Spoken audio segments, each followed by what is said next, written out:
اعوذ باللہ من الشیطان الرجیم بسم اللہ الرحمن الرحیم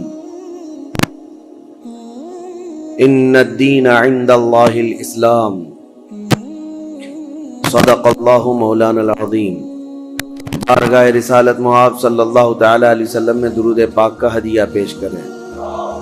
اللہم صلی علی سیدنا محمد معدن الجود والکرم وآلہ واصحابہ الکرام وابنہ الکریم وبارک وسلم صلاۃ دائمۃ سرمدا ابدا۔ عزیزان گرامی وقار، تاریخ اسلام کی سچائیاں آپ کے سامنے بیان ہوتی جا رہی ہیں۔ خلافت راشدہ کا دور ختم ہوا 40 ہجری میں، چونکہ نبی مکرم مخبر صادق رسول اکرم صلی اللہ تعالی علیہ وسلم کا فرمان علی شان بھی تھا، الخلافت بعدی 30 ثم الملوک، میرے بعد خلافت 30 سال رہے گی، پھر بادشاہت آ جائے گی۔ تو یہ جو خلافت ہے اس کو خلافت راشدہ کہا جاتا ہے۔ اس کے بعد جو آئے ان کو بظاہر خلیفہ تو کہا جاتا ہے، لیکن اس حدیث پاک کی روشنی میں خلفائے راشدین کے بعد جو آئے ان کو بادشاہ کہا جاتا ہے، کیونکہ خلیفہ جو لفظ ہے یہ بہت ہی بامعنی لفظ ہے، اور خلافت جو جس کو زیب دیتی ہے اس کے اندر بہت سارے گر ہونے چاہیے، بہت سارے ہنر ہونے چاہیے، بہت سارے اخلاق حمیدہ ہونے چاہیے۔ خلافت راشدہ کا جو دور ہے 30 سال چلا، یہ اسلام کا سنہری دور ہے، بلکہ اس کو خلاصہ اسلام کہا جاتا ہے۔ یعنی خلفائے راشدین کا جو دور ہے، اسلام کی ترویج و اشاعت اور اس کا صحیح چہرہ لوگوں تک پوری دنیا میں پہنچانے میں یہ دور بڑا اہم کردار رکھتا ہے۔ پھر اسلام پھیلتا رہا، لیکن اس دور کی مثال نہیں مل سکتی۔ یہ چاروں خلفاء، سیدنا ابوبکر صدیق، سیدنا عمر ابن خطاب، سیدنا عثمان ابن عفان اور سیدنا علی بن ابی طالب رضوان اللہ تعالی علیہ مجمعین کے جو دور گزرے ہیں، لیکن اسلام کی یہ ترقیاں غیروں کو کب بھاتی، کب پسند آتی؟ رومیوں کو انہوں نے دھول چٹا دیا ہے، ایرانیوں کی سلطنت ختم ہو گئی ہے، افریقہ میں اسلام پہنچ چکا ہے، آرمینیا، آذربائیجان، رشیا کے قلب میں اسلام جا چکا ہے۔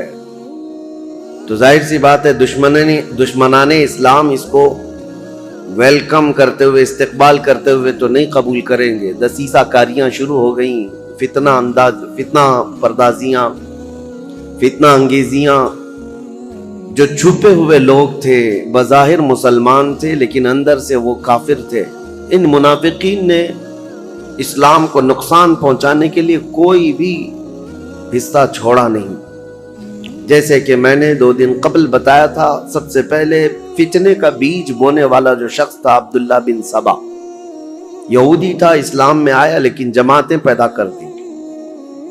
اب خلافت راشدہ ختم ہوتے ہوتے ہی مسلمانوں میں جماعتیں آ گئی تھیں، یعنی مولا علی کرم اللہ وجہہ الکریم کا جو انتقال ہوا، آپ کی جو شہادت ہوئی، تقریباً 3 خلفاء کی شہادتیں ہوئی۔ حضرت عمر بھی شہید ہوئے، حضرت عثمان بھی شہید ہوئے، اور حضرت علی کرم اللہ وجہہ الکریم یہ بھی شہید ہوئے۔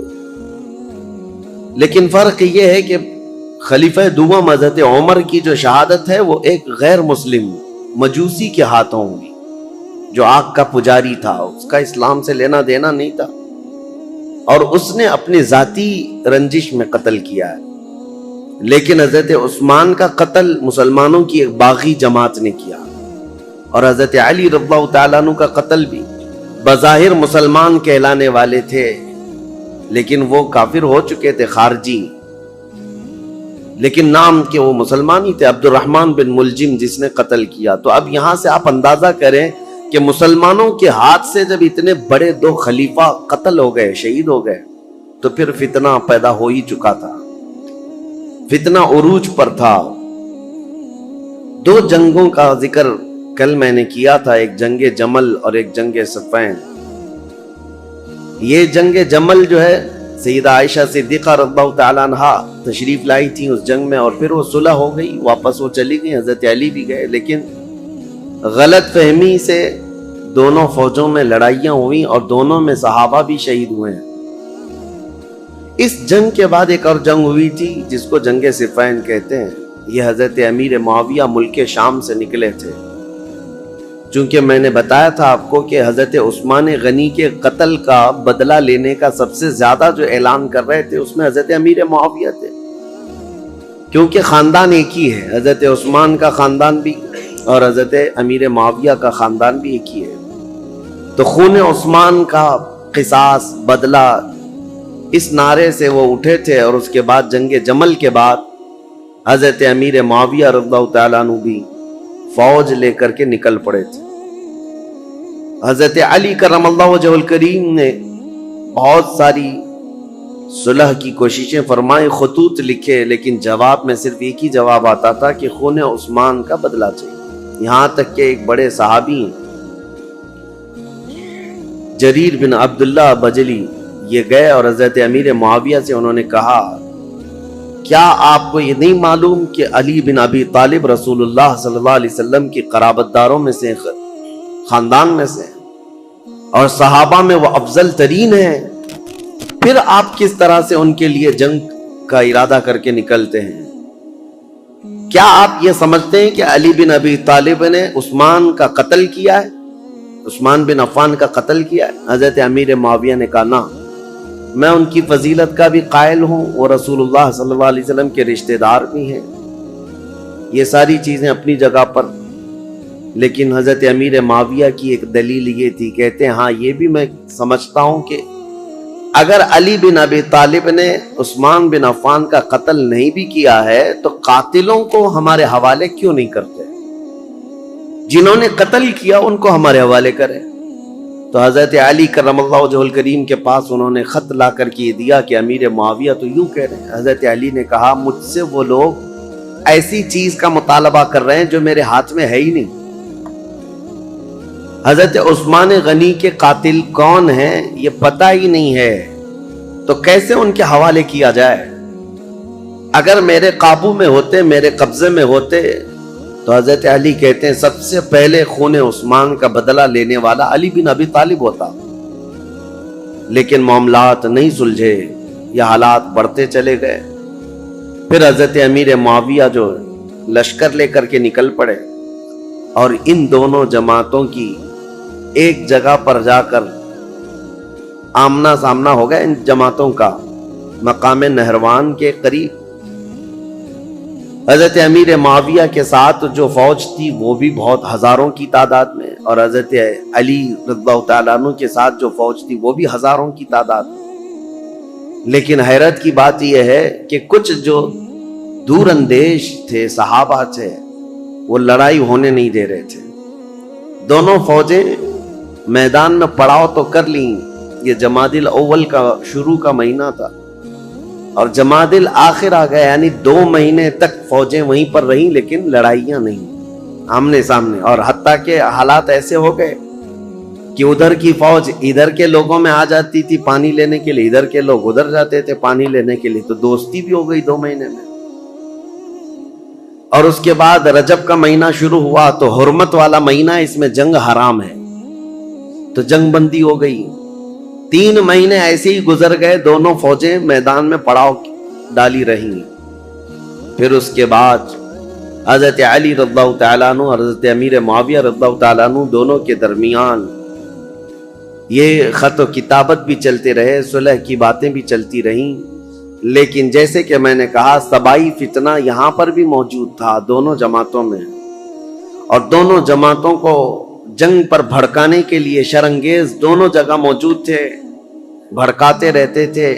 اور اس کے بعد ناگہانی رجب کا مہینہ ختم ہوا تو اچانک ان دونوں میں مٹ بھیڑ ہوئی، جس میں حضرت علی رضی اللہ تعالیٰ عنہ کی طرف سے آئے ہوئی جماعت میں 25,000 لوگ قتل ہوئے تھے، حضرت امیر معاویہ کی طرف سے آئے ہوئے لوگوں میں 45,000 لوگ قتل ہوئے تھے۔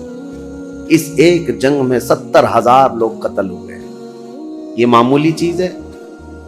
70,000 لوگ کام آ گئے۔ جان سے ہاتھ دھو بیٹھے، حتیٰ کہ قتل اتنا ہو چکا تھا کہ ایک ایک دن جنگ کو روکنا پڑتا تھا میتوں کو یعنی کفن پہنانے کے لیے، نماز پڑھنے کے لیے، دفن کرنے کے لیے۔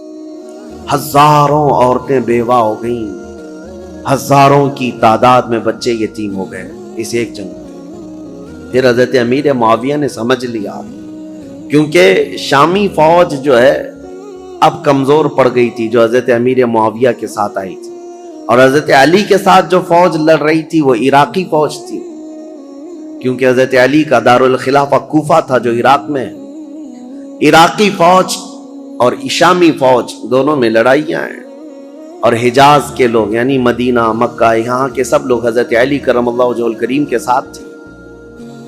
اب حضرت امیر معاویہ نے یہ جب دیکھا کہ شامی فوج 45,000 کی تعداد میں قتل ہو گئی، جو اب تک کی کسی بھی جنگ میں اتنی بڑی تعداد قتل نہیں ہوئی تھی، یہ بہت بڑی تعداد ہے، تو انہوں نے پھر یہ اپنی فوج میں تقریر کرنا شروع کیا کہ اگر شامی فوج اس طرح سے ماری جانے لگ جائے تو پھر جو ہم نے علاقے فتح کیے تھے رومن ایمپائر سے، وہ تو رومی، فوجی، عیسائی سب پھر سے ملک شام پر حملہ کریں گے، ہمارے علاقے حاصل کر لیں گے۔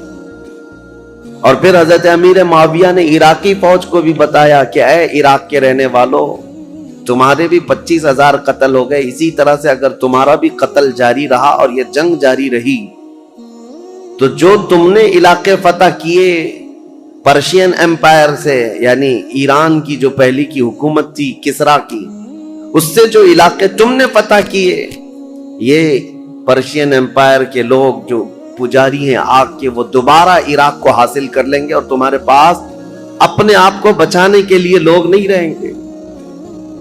یہ حکمت کے ساتھ، ظاہر سی بات ہے اتنا قتل ہونے کے بعد اب دونوں کے درمیان فکر آ گئی۔ حضرت علی کرم اللہ وجہہ الکریم نے جب یہ بات سنی تو عراقیوں کو پوچھا تو عراقی پیچھے ہٹنے کو تیار نہیں تھے، کہا کہ اب امیر معاویہ کی فوج کمزور پڑ رہی ہے اس لیے ایسی باتیں کر رہے ہیں، وہ صلح کرنے کو تیار نہیں تھی فوج۔ تو حضرت امیر معاویہ نے ایک ترکیب نکالی، 5 بڑے بڑے اپنے شام کے لوگوں کو بلایا، کیونکہ حضرت امیر معاویہ بہت ہی مدبر آدمی تھے، سیاست میں ان کا کوئی مثل نہیں ملتا، بلکہ ان کو کہتے ہیں پورے عرب کا ذہن، پورے عرب کی عقل ان کے پاس تھی۔ حضرت امیر معاویہ انہوں نے 5 بڑے بڑے قرآن مصحف جس میں قرآن لکھا ہوا تھا، قرآن پاک کے نسخے منگوائے اور کہا قرآن پاک کو اٹھاؤ اور ہم یہ اعلان کرتے ہیں کہ ہم آپس میں قرآن کو حکم بنائیں گے اور اس کے مطابق اپنے آگے کے معاملات طے کریں گے۔ اگر حضرت علی رضی اللہ تعالیٰ عنہ اور ان کی فوج اس کا انکار کرتی ہے تو پھر ظاہر سی بات ہے یہ تو کفر ہو جائے گا، قرآن کو حکم ماننے سے انکار کرنا۔ تو حضرت امیر معاویہ کی یہ ترکیب تھی، 5 بڑے بڑے قرآن اٹھا کر کے وہ لائے اور پیچھے اور بھی سینکڑوں لوگ قرآن سر پہ اٹھا کر کے لے آئے اور اعلان کیا عراقی فوج کے سامنے، حضرت علی کے سامنے، کہ یہ ہم لوگ جنگ بندی چاہتے ہیں اور قرآن جو ہے اس کو ہم حکم بنانا چاہتے ہیں اور اس کے مطابق ہم آگے کام کریں۔ حضرت علی اگر انکار کرتے تو ان کی فوج میں ہی لوگ آپ کی باغی ہو جاتے کہ آپ نے تو قرآن کا انکار کر دیا۔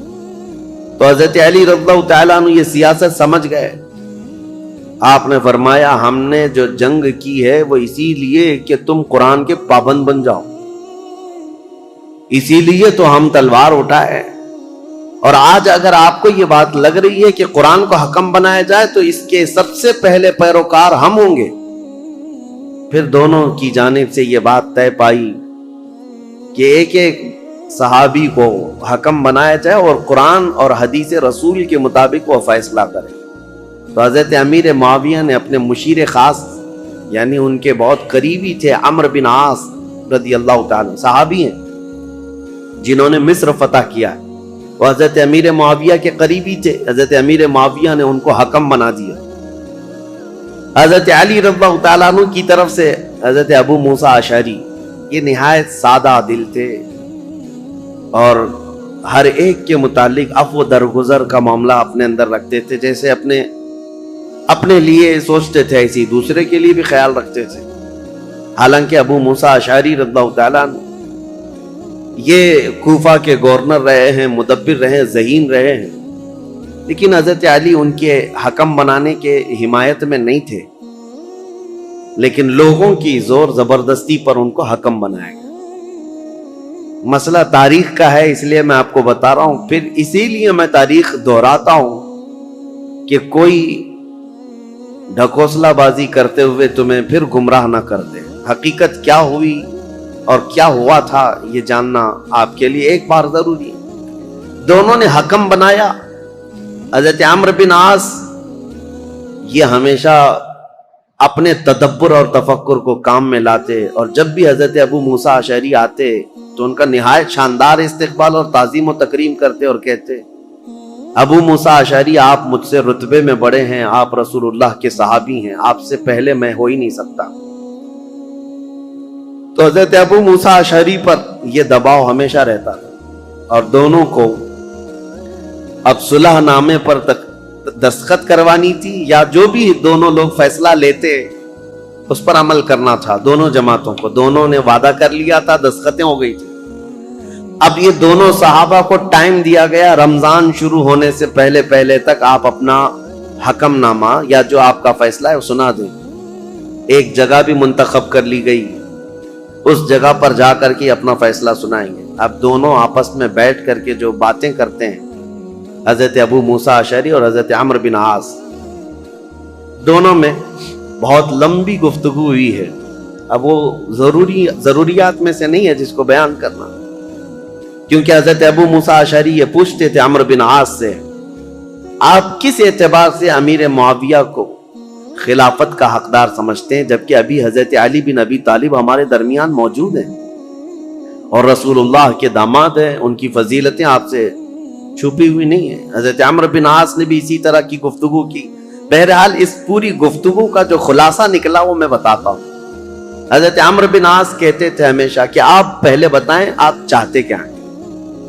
حضرت ابو موسیٰ اشعری نے کہا، اب میں یہ چاہتا ہوں کہ مسلمانوں کو اس فتنہ انگیزی سے اور یہ روز روز کی جنگ سے نکالنے کے لیے یہ اعلان کر دوں کہ اب حضرت علی بھی خلیفہ نہیں ہیں، امیر معاویہ بھی خلیفہ نہیں ہیں، یہ معاملہ اب جیسے صدیق اکبر کے زمانے میں مسلمانوں کے حوالے تھا، وہ جس کو چاہیں خلیفہ منتخب کریں۔ رسول اللہ صلی اللہ تعالی علیہ وسلم کی وفات کے بعد جو حالات ہوئے تھے، میں یہ چاہتا ہوں کہ مسلمانوں کے حوالے یہ کر دیا جائے اور پھر سے وہ منتخب کریں۔ حضرت عمرو بن عاص نے کہا، بالکل آپ صحیح سوچتے ہیں۔ حضرت عمرو بن عاص بھی اسی خیال کے حامی رہے، لیکن بہرحال دونوں حکم تھے، دونوں صحابی تھے۔ بات یہاں تک آئی، جس دن یہ اعلان ہونا تھا حضرت ابو موسیٰ اشعری اور حضرت عمرو بن عاص کی طرف سے، یہ تاریخ ہے میرے عزیزوں، حجاز کے، مکہ مکرمہ، مدینہ طیبہ کے اکثر بڑے بڑے صحابہ بھی یہ فیصلہ سننے کے لیے آئے تھے کہ آج ہوگا کیا، کہ مسلمانوں کے درمیان جاری جنگ کو ختم کرنے جا رہے ہیں دو حکم صحابہ۔ تو دونوں کو الگ الگ اختیارات تھے، آپ جو کہیں گے اس پر عمل ہوگا، لیکن قرآن اور حدیث کے مطابق۔ تو حضرت عمرو بن عاص نے یہ کہا کہ پہلے میں نہیں سناؤں گا، اپنا فیصلہ پہلے ابو موسیٰ اشعری سنائیں۔ حضرت ابو موسیٰ اشعری کو کھڑا کیا گیا، تو انہوں نے اپنا فیصلہ سنا دیا کہ میں نے یہ ارادہ کیا ہے کہ مسلمانوں کو جنگوں میں مبتلا کرنے سے بہتر ہے کہ یہ خلافت سے دونوں معزول ہو جائیں، دستبردار ہو جائیں۔ جبکہ امیر معاویہ رضی اللہ تعالیٰ عنہ کی اس وقت بھی کچھ لوگ خلافت کا اعلان کرتے تھے اور یہ خلافت کا معاملہ تھا، تو آپ نے کہا دونوں دستبردار ہو جائیں، مسلمانوں کے حق میں یہ فیصلہ ہو جائے۔ حضرت عمرو بن عاص نے یہ نہیں کہا، وہ کھڑے ہوئے کہا، دو حکم تھے، ان میں سے ایک حکم نے اپنا فیصلہ سنایا ابو موسیٰ اشعری، انہوں نے اپنے فریق حضرت علی کو معزول کر دیا، لیکن میں اپنے فریق امیر معاویہ کو معزول نہیں کرتا، تو یہ ہمارا فیصلہ ہے۔ اس بات پر بہت بڑا ہنگامہ ہوا۔ پھر بات یہاں کو پہنچی کہ ان دونوں حکموں کی بات تسلیم کی جانی تھی، لیکن شامی الگ باغی ہو گئے، عراقی الگ باغی ہو گئے۔ بہرحال یہ معاملہ اس وقت جا کر ٹھنڈا ہوا جب خود حضرت علی اور حضرت امیر معاویہ آمنے سامنے آ گئے، اور ان دونوں نے آپس میں بیٹھ کر کے پھر صلح نامہ لکھا۔ حضرت علی کرم اللہ وجہ الکریم اپنی باقی ماندہ فوج کو لے کر عراق تشریف لائے، کوفہ، اور حضرت امیر معاویہ کو ملک شام بھیج دیا گیا۔ یہ معاملات جو ہوئے 37 ہجری میں، یعنی حضرت علی رضی اللہ تعالیٰ عنہ کی خلافت قائم ہو چکی تھی 35 ہجری میں، 37 ہجری میں یہ سب حالات ہوئے۔ پھر حضرت علی کرم اللہ وجہ الکریم کوفہ تشریف لے گئے، 40 ہجری میں حضرت علی کا انتقال ہو گیا۔ کل یہاں تک کے حالات میں آپ کے سامنے بیان کر چکا تھا، چونکہ یہ جنگ صفین کے بارے میں کل مختصراً عرض کیا تھا، آج میں نے اس کو ڈیٹیل میں آپ کے سامنے رکھ دیا۔ دونوں جنگیں، اس میں مسلمانوں کا بڑا خسارہ ہوا ہے، جنگ جمل ہو کہ جنگ صفین ہو، دونوں جنگوں میں مسلمان شہید ہوئے۔ لیکن جانتے ہو ان جنگوں کے بارے میں تمہارا موقف کیا ہے، ہمارا موقف کیا ہے، شیعہ لوگوں کا موقف کیا ہے؟ یہ اپنی جگہ پر خود مولا علی کرم اللہ وجہ الکریم کا موقف کیا ہے یہ ہم دیکھتے ہیں۔ جنگ صفین میں جو قتل ہو کر کے گرے ہوئی تھی لاشیں، جنگ کے بعد حضرت علی رضی اللہ تعالیٰ عنہ میدان سے گزرتے، یہ بھی حدیث موجود ہے، روایت موجود ہے، ابن عساکر کی روایت ہے۔ حضرت علی رضی اللہ تعالیٰ عنہ میدان سے گزرتے تھے، اور جب اپنی فوج کے جو مقتول تھے، شہید تھے، ان کو دیکھتے اور کہتے یہ جنتی لوگ ہیں جو شہید ہو گئے۔ اور پھر ادھر کی جماعت کے جو لوگ قتل ہوئے تھے ان کی لاشوں کے پاس جاتے، حضرت علی کہتے یہ جو جتنے قتل ہوئے جنتی لوگ۔ میرے عزیزو، دونوں کے متعلق یہ بات کہنا، یہ آپ کو سمجھنا چاہیے کہ جس امام کے سامنے یہ معاملات درپیش تھے، انہوں نے خود کہا کہ دونوں طرف مسلمان ہیں، اور جو تلواریں اٹھی ہیں وہ غلط فہمی کی وجہ سے اٹھی ہیں یا کسی فتین کی فتنہ انگیزی کی وجہ سے اٹھی ہیں، ان کی اجتہادی خطا ہے۔ لیکن بعد کے آنے والے اکابر علماء اور اکابر ائمہ اکرام جتنے بھی ہیں، سبوں نے یہی کہا ہے جنگ میں دونوں طرف صحابہ تھے، لیکن حق پر علی بن ابی طالب تھے، سیدنا مولا علی کرم اللہ وجہ الکریم تھے۔ خیر، 40 ہجری میں جب آپ کا انتقال ہوا تو اب خلافت کا مسئلہ پھر سے آ گیا۔ میں نے آپ کو شروع سے بتایا ہے، تاریخ اسلام میں خلافت کا انتخاب، خلیفہ کا انتخاب، یہ بہت اہم مسئلہ ہوتا ہے۔ اس وقت بڑی جنگ ہو سکتی ہے، اس جنگ کو ختم کرنا، ارے میاں یہاں چھوٹے الیکشن میں جنگیں ہو جاتی ہیں، وہ خلیفہ اسلام کا انتخاب اور بہت اہم ذمہ داری ہوتی ہے۔ تو حضرت علی رضی اللہ تعالیٰ عنہ کے انتقال کے بعد جتنے کوفہ کے لوگ تھے، مولا علی کرم اللہ وجہ الکریم کے جتنے حمایتی لوگ تھے، اور مدینہ مکہ مکرمہ میں جتنے لوگ مولا علی کرم اللہ وجہ الکریم کے لوگ ان کی جماعت کے، ان کے حامیان میں سے تھے، سبوں نے یہ اعلان کیا کہ حضرت علی کے بڑے بیٹے حسن، امام حسن مجتبیٰ کو خلافت پر فائز کیا جائے۔ حضرت امام حسن کو لوگوں نے بٹھا دیا کرسی خلافت پر، اور سب ان کے ہاتھوں پر بیعت کرنے لگے۔ حضرت امام حسن مجتبیٰ رضی اللہ تعالیٰ عنہ نے بیعت بھی لی۔ یہ 5ویں خلیفہ ہیں، تاریخ ہے 5ویں خلیفہ ہیں، اور خلافت راشدہ کا جو 30 سال کا پیریڈ ہے اس کے اندر ہی ہیں، ابھی 6 مہینے باقی ہیں۔ خلافت راشدہ کے 30 سال حضور نے فرمایا نا، یہ سارے 29 سال ہوئے تھے حضرت ابوبکر صدیق سے لے کر حضرت علی تک۔ جب حضرت علی کا انتقال ہوا 29.5 سال ہوئے تھے، اور اسی کے بعد حضرت امام حسن نے بھی اعلان کیا، اور ادھر ملک شام میں دمشق میں حضرت امیر معاویہ نے اپنی خلافت کا اعلان کیا، اور شام کے جتنے لوگ تھے وہ سب کے سب حضرت امیر معاویہ کے ہاتھ پر بیعت کر لی۔ اب یہ خلافت کا تنازع، یعنی بیک وقت 2 خلیفہ کا اعلان، یہ سب سے پہلے خلافت راشدہ کے بعد ہوا۔ حضرت علی کے زمانے میں کبھی بھی حضرت امیر معاویہ نے اپنے خلیفہ ہونے کا اعلان نہیں کیا، یہ کہتے رہے کہ خلافت کے حقدار ہم بھی ہیں، لیکن خلیفہ ہونے کا عام اعلان کبھی نہیں کیا۔ اور حضرت علی کے انتقال کے بعد بیک وقت 2 خلیفہ کا اعلان۔ اہل مدینہ جتنے تھے وہ سب حضرت امام حسن کے ہاتھ پر بیعت کیے، اہل مکہ جتنے تھے وہ امام حسن کے ہاتھ پر بیعت کیے۔ اہل عراق جتنے تھے وہ امام حسن کے ہاتھ پر بیعت کیے. اب سیدنا امام حسن کی خلافت کا دور ہے تو ظاہر سی بات ہے میرے عزیزوں کچھ باتیں امام حسن مجتبی کی سننا بھی ضروری ہے. رسول اللہ صلی اللہ تعالی علیہ وسلم کے یہ وہ عظیم نواسے ہیں جن کو خود رسول اللہ میں اپنا بیٹا کہتے تھے، اور مدینے میں موجود صحابہ کہتے ہیں رسول کریم صلی اللہ تعالی علیہ وسلم سے سب سے زیادہ ملتی جلتی شکل اگر کسی کی تھی تو امام حسن مجتبی کی تھی. ان کے چہرے پاک کو دیکھتے لوگ تو حضرت امام حسن مجتبی رضی اللہ تعالیٰ عنہ کو حضور کو یاد کرتے تھے. اور امام حسن کی فضیلت کیا تھی؟ یہ نبی پاک صلی اللہ تعالی علیہ وسلم کے وہ محبوبوں میں سے دونوں شہزادے حسن و حسین رضی اللہ تعالی عنہما.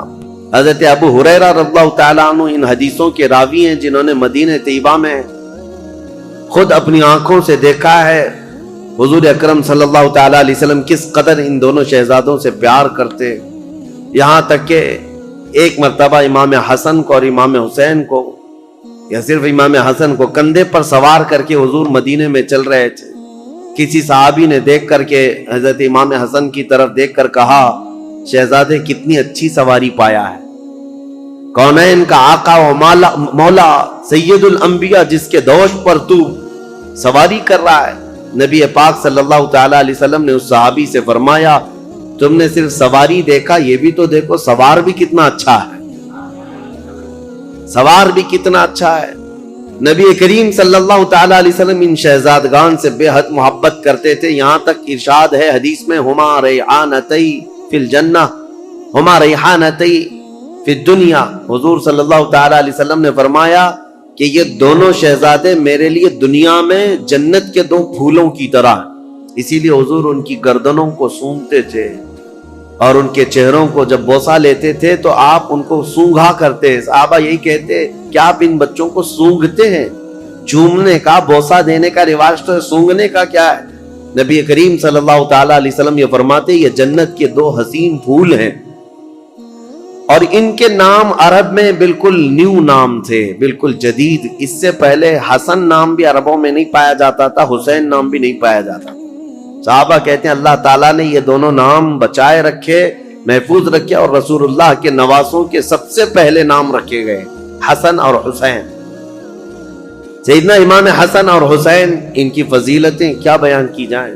اب چونکہ امام حسن کی خلافت کا دور ہے تو ان کے بچپن کے حالات نبی کریم صلی اللہ تعالی علیہ وسلم کی آغوش تربیت میں انہوں نے پروان چڑھی پایا ہے. تو اس سے بہتر اور کیا چیز بیان کی جائے جن کو نبی کریم صلی اللہ تعالی علیہ وسلم نے اپنے ہاتھوں سے کھلایا ہو، اپنے ہاتھوں سے سلایا ہو، اپنے ہاتھوں سے پہنایا ہو، اور جب حضور نماز میں چلے جائیں تو یہ بچے حضور پر سوار ہو جائیں.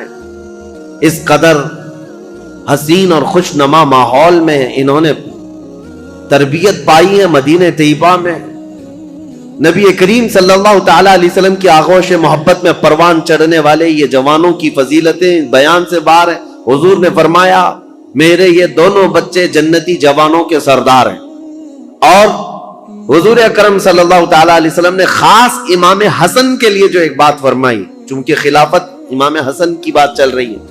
ایک بار رسول پاک صلی اللہ علیہ وسلم خطبہ دے رہے تھے ممبر پر کھڑے تھے تو امام حسن ایک پاؤں کو پکڑے ہوئے تھے حضور صلی اللہ علیہ وسلم، حضور کے قدم مبارک کو پکڑے ہوئے تھے. جب حضور ممبر پر خطبہ دے رہے ہیں نبی کریم صلی اللہ تعالی علیہ وسلم نے خطبہ دیتے دیتے لوگوں کو یہ ارشاد فرمائے لوگوں اس بچے کو پہچانو، ایک دور آئے گا میرا یہ بچہ سردار ہوگا اور میری امت کی دو بڑی جماعتوں میں صلح کر آئے گا. حضور صلی اللہ تعالی علیہ وسلم کا فرمان کب؟ جب امام حسن کی عمر بہت چھوٹی سی تھی. بچپن میں رسول پاک صلی اللہ تعالی علیہ وسلم کا قدم پاک پکڑ کر بیٹھے ہوں خطبے کے دوران، اس وقت رسول اللہ نے یہ بشارت دی تھی کہ میرا یہ بیٹا سردار ہوگا اور دو بڑی جماعتوں میں صلح کرائے گا. بہرحال فضیلتیں بیان سے باہر ہیں. آپ نہایت ہی متقی پرہیزگار، یہاں تک کہ صحابہ اور تابعین نے کہا ہے، امام حسن بصری اور دیگر تابعین سے یہ روایت ہے کہ امام حسن بصری سے زندگی بھر میں کسی نے سخت جملہ نہیں سنا. ایک ہی مرتبہ ان کا عمیر بن عثمان ان سے کچھ زمین کے معاملات کو لے کر کے مسئلہ ہوا. انہوں نے بہت انہیں سمجھایا. امام حسن کبھی بھی سخت جملہ نہیں کہتے تھے اور نہ ہی زندگی میں کبھی کسی نے ان سے گالیاں سنی، کبھی نہیں ہوا. حضرت امام حسن بہت بردبار کس کو کہتے ہیں؟ سب سے زیادہ برداشت کی طاقت رکھنے والا. امام حسن کے اندر یہ جذبہ تھا، کبھی کسی کے خلاف سخت جملہ استعمال نہیں کیا. عمیر بن عثمان سے جب یہ معاملہ ہوا تو لوگوں نے آ کر کے کہا کہ آپ کی ساری دلیلیں، ساری باتیں انہوں نے رد کر دی، وہ ماننے کو تیار نہیں. امام حسن نے کہا اس سے زیادہ میں کیا کر سکتا ہوں، اس کی ناک خاک آلود ہو جائے. بس یہ ایک جملہ فرمایا گیا. پوری زندگی میں ہم نے امام حسن سے سنا، اس کے علاوہ سخت جملہ کسی کے بارے میں کہتے ہوئے کبھی نہیں سنا. حتیٰ کہ آپ کو میں بتاؤں، مروان، یہ جس نے حضرت عثمان غنی کی مہر چرائی تھی، یہ مروان جو بھاگ کر گیا تھا حضرت عثمان کے قتل کے وقت، مدینے میں نہیں تھا. یہ حضرت علی رضی اللہ تعالیٰ عنہ کی وفات کے بعد جب امیر معاویہ نے ملک شام میں خلافت کا اعلان کیا تو مروان کو مدینے کا گورنر بنا کر بھیج دیا. یہ مروان سخت قسم کا آدمی تھا. اس کی پیدائش میں فرمایا تھا رسول کریم صلی اللہ تعالیٰ علیہ وسلم نے، گرگٹ کا بچہ گرگٹ پیدا ہو گیا. یہ مروان بن حکم، یہ وہ شخص ہے، مدینے کا حاکم بنا تھا. یہ خطبہ دیتا تھا اور خطبے میں سخت جملے حضرت امام حسن کے بارے میں کہتا تھا، اور امام حسن بیٹھے ہوئے سنتے تھے خطبے میں. ان کے باپ کو گالیاں دیتا تھا اور حضرت امام حسن کو بولتا تھا. یہاں تک کہ ایک مرتبہ امام حسن ایک مجلس میں بیٹھے، اور بھی لوگ تھے، مروان بیٹھا ہوا ہے. اس نے تانا مارتے ہوئے یہ کہا کہ ایسا شخص ہے، میں اس کے باپ کے بارے میں کہتا ہوں تو یہ کہتا ہے میری ماں گھوڑی تھی. نعوذ باللہ من ذالک. سیدہ کائنات کی طرف بھی اس نے بد زبانی کی تھی. میں یہ بات صرف اس لیے کہہ رہا ہوں، اتنا سخت جملہ سامنے کہنے کے بعد امام حسن مجتبی رضی اللہ تعالیٰ عنہ اف تک نہ کہتے تھے. کھڑے ہو گئے. لوگوں نے کہا نواز رسول، جگر گوش بطول حسن مجتبی کے متعلق ایسا کہتا ہے. حضرت امام حسن یہ کہتے کہ اے لوگوں، تم سب کے سامنے اللہ نے مجھے سورج کی طرح ظاہر رکھا ہے، میرے اندر کوئی ایسی چیز نہیں. اور جو کچھ مروان کہتا ہے، اگر میں بدلے میں کچھ کہہ دوں تو اس کی بات کا بدلہ کم ہو جائے گا.